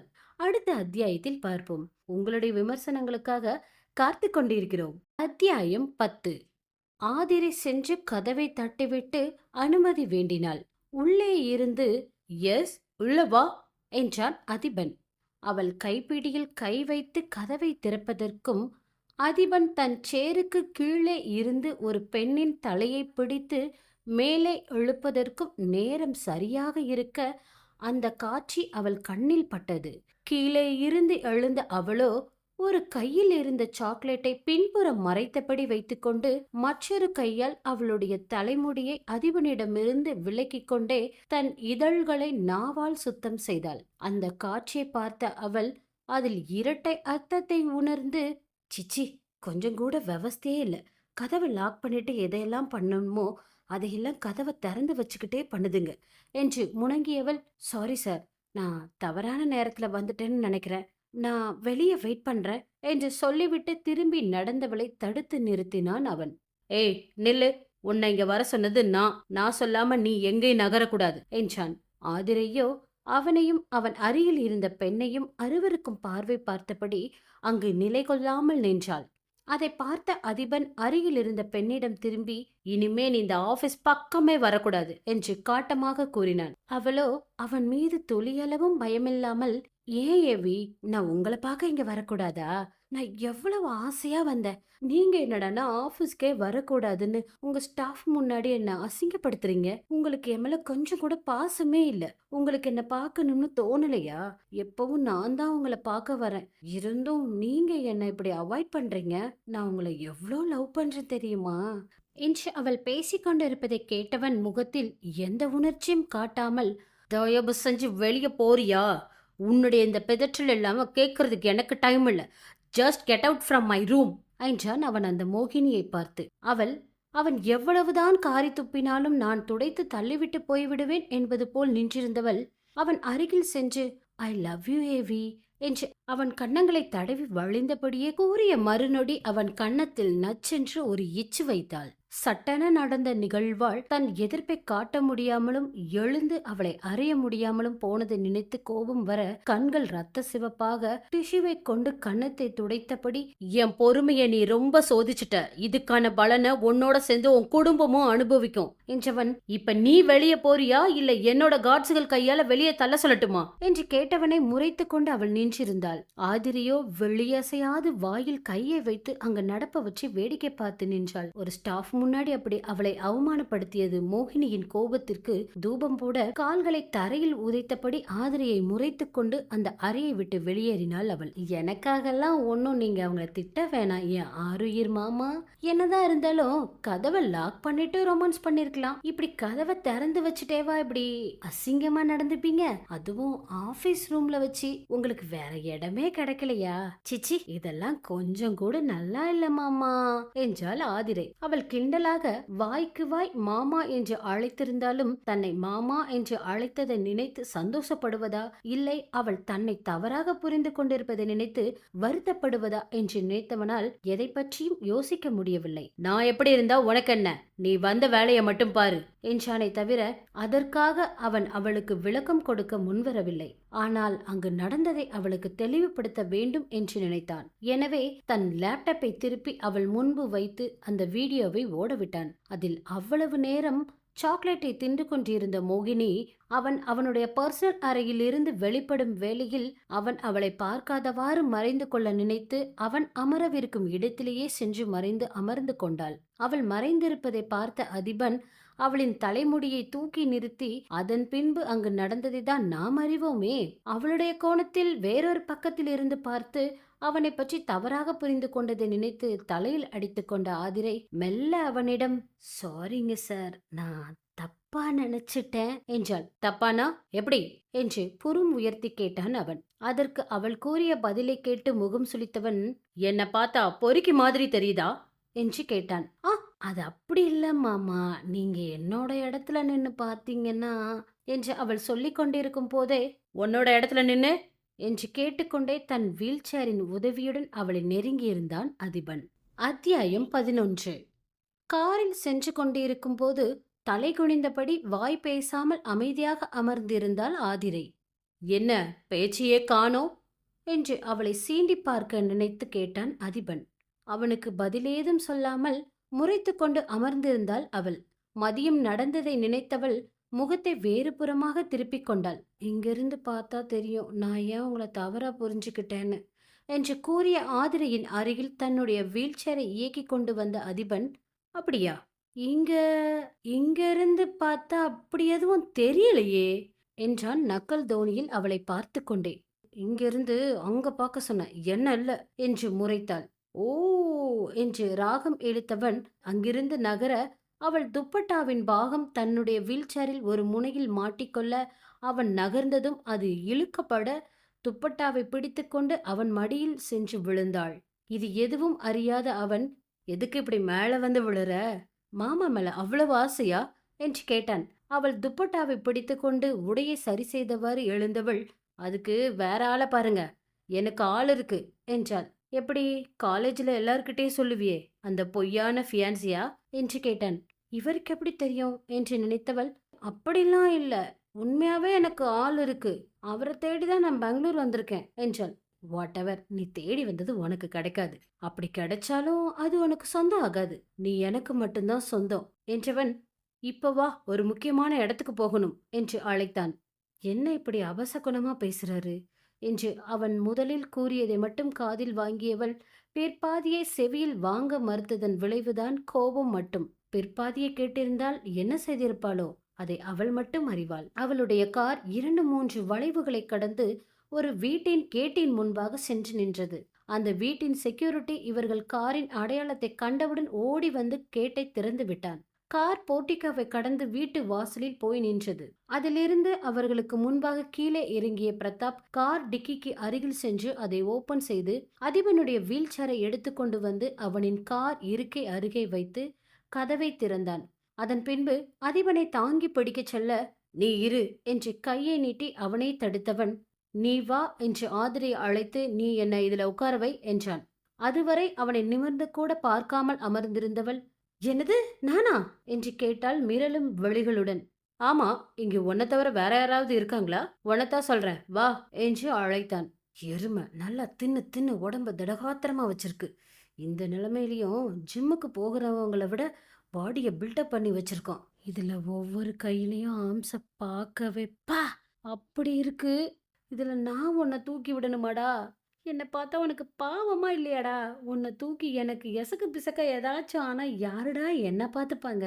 அதுவும் இல்லாம என்னையே நம்பிட்டு இருக்க என் அம்மா நிலைமை என்ன ஆகுறதுடா என்று மனதிற்குள் அவனை தூக்கி விடுவதற்கு பதில் தூக்கினால் வரும் விளைவுகளை பற்றி சிந்தித்தவளை உயிர்ப்பித்தது அவனின் குரல். சீக்கிரம், டைம் ஆகுது என்றான். நானா? நான் எப்படி என்று கேள்வியாக அவனை பார்க்க, நீதான் கராத்தே சாம்பியன் ஆச்சே, வா வந்து என்ன ஹெல்ப் பண்ணு என்றான். டே, கராத்தே சாம்பியனுக்கும் இதுக்கும் என்னடா சம்பந்தம் என்று அவள் மைண்ட் வாய்ஸ் என்று நினைத்து சத்தமாக முணங்கிக் கொண்டிருந்தாள். அதை அவள் அருகில் இருந்து கேட்டவன் இதழில் புன்னகை அரும்ப அதை அவள் பார்க்கும் முன் மறைத்து, சீக்கிரம், என்ன பார்த்துட்டே இருக்க, ஹெல்ப் மீ என்று பொறுமையை இழந்து கூறுவது போல் சலித்து கொண்டான். என்று மூஞ்சி தொங்க போட்டுக்கொண்டு அவனின் சீட் பெல்ட்டை அவிழ்த்தாள் அவள். முகம் சுளித்தபடியே அவன் இடுப்பில் ஒரு கையை கொடுத்து இன்னொரு கையால் அவனுடைய கைகளை பிடித்து தாங்கியபடி இறக்கி அந்த சேரில் அமர வைக்க முயற்சித்தாள். அவள் அப்படி முயற்சித்துக் கொண்டிருக்கும் போது அதிபன் பிரதாப்பிற்கு கஞ்சாடை செய்ய பிரதாப் அந்த இடத்தை விட்டு நகர்ந்தான். அவள் அப்படி கையணைப்பில் அவனை தூக்கும்போது தடுமாறி விழுவது போல் வேண்டுமென்றே விழுந்தான் அதிபன். அவன் விழுந்த வேகத்தில் அவன் மேலே பிடிமானமின்றி இவளும் விழுந்து தொலைந்தாள் என்று சத்தம் வர கண் திறந்த அதிபன் தன் மீது பூக்குவேலாய் விழுந்து கிடக்கும் தன்னவளை வெளியசையாது பார்த்து கொண்டிருக்க, இவளோ அதிர்ச்சியின் விளிம்பில் அவளை அறியாமல் அவனின் இதழை முத்தமிட்டு கொண்டிருந்தாள். பெண்ணவளின் செவ்விதழ் மெல்ல வருடியதில் உச்சம் தொட்ட அதிபன் அதை உணரும் முன்பாக தரையில் கைகளை ஊன்றி தடுமாறி மெல்ல எழுந்தவள் கைகளை உதறிக்கொண்டு மெதுவாக அவனை தூக்க முயற்சித்தாள். கொஞ்சமாச்சும் எழுந்திருக்க முயற்சி பண்ணுங்க, நான் மட்டும் உங்களை தூக்க முடியாது. நான் வேணா பிரதாப் அண்ணாவை கூப்பிடவா என்று கேட்டாள் பரிதவிப்புடன். அப்போதே அந்த நிகழ் உலகிற்கு வந்தவன், அப்படி பில்டப் விட்ட, நான் கராத்தேல பிளாக் பெல்ட் சாம்பியன், லொட்டு லொசுக்குன்னு, இப்ப என்னாச்சு? எவ்வளவு நாளா உனக்கு இந்த ஆசை என்று கடிந்து கொண்டான். இவளோ மற்ற வார்த்தைகளை தவிர்த்து ஆசை என்ற வார்த்தையை மட்டும் பிடித்து கொண்டு, ஆசையா என்று கேள்வியாக அவனை பார்க்க, ஆமா, ஆசைதான் உனக்கு ஆரம்பத்திலிருந்து. என்ன பிடிக்கல, எப்படியாவது பழி வாங்கணும்னு நினைச்சிட்டே இருந்த. இன்னைக்கு அதுக்கு ஒரு சந்தர்ப்பம் கிடைச்சது, என்னை இப்படி கீழே விழ விட்டுட்ட என்றவனை வெட்டவா குத்தவா என்னும் ரீதியில் முறைத்து கொண்டு இருந்தாள் ஆதிரை. அதற்குள் அங்கு வந்த பிரதாப், ஐயோ பாஸ், என்ன இப்படி விழுந்து கிடக்குறீங்க? யார் உங்களை இப்படி கீழே விழ வச்சது என்று கேட்டுக்கொண்டே அவனுடைய கோப பார்வையை ஆதிரையின் மீது வீசினான். அவன் அவளை முறைப்பதை பார்த்த அதிபன், அவ எதுவும் பண்ணல, நான் தான் தவறுதல பிடிமானம் இல்லாம கீழே விழுந்துட்டேன், இவள் எதுவும் சொல்லாத என்று அவளிற்காக பரிந்து பேசினான். அவர் கிடக்கிறார், நீங்க வாங்க பிரதாப்பண்ணா என்று இருவருமாக சேர்ந்து அவனை தூக்கி அந்த இருக்கையில் அமர வைத்தார்கள். பின் பிரதாப் அந்த வீல் சேரை தள்ளி கொண்டு வர அவனுடன் சேர்ந்து ஆதிரையும் இன்னொரு புறம் நின்று தள்ளி கொண்டு சென்றாள். அனைவரும் வீட்டிற்குள்ளே நுழைந்த தருணம், அங்கேயே நில்லுங்க என்று கணீர் குரலில் அதிபனையும் பிரதாப்பையும் தவிர்த்து அதிர்ந்து நின்றாள் ஆதிரை. அந்த குரலுக்கு சொந்தக்காரர் யார் என்பதை பற்றி அடுத்த அத்தியாயத்தில் பார்ப்போம். உங்களுடைய விமர்சனங்களுக்காக காத்து கொண்டிருக்கிறோம்.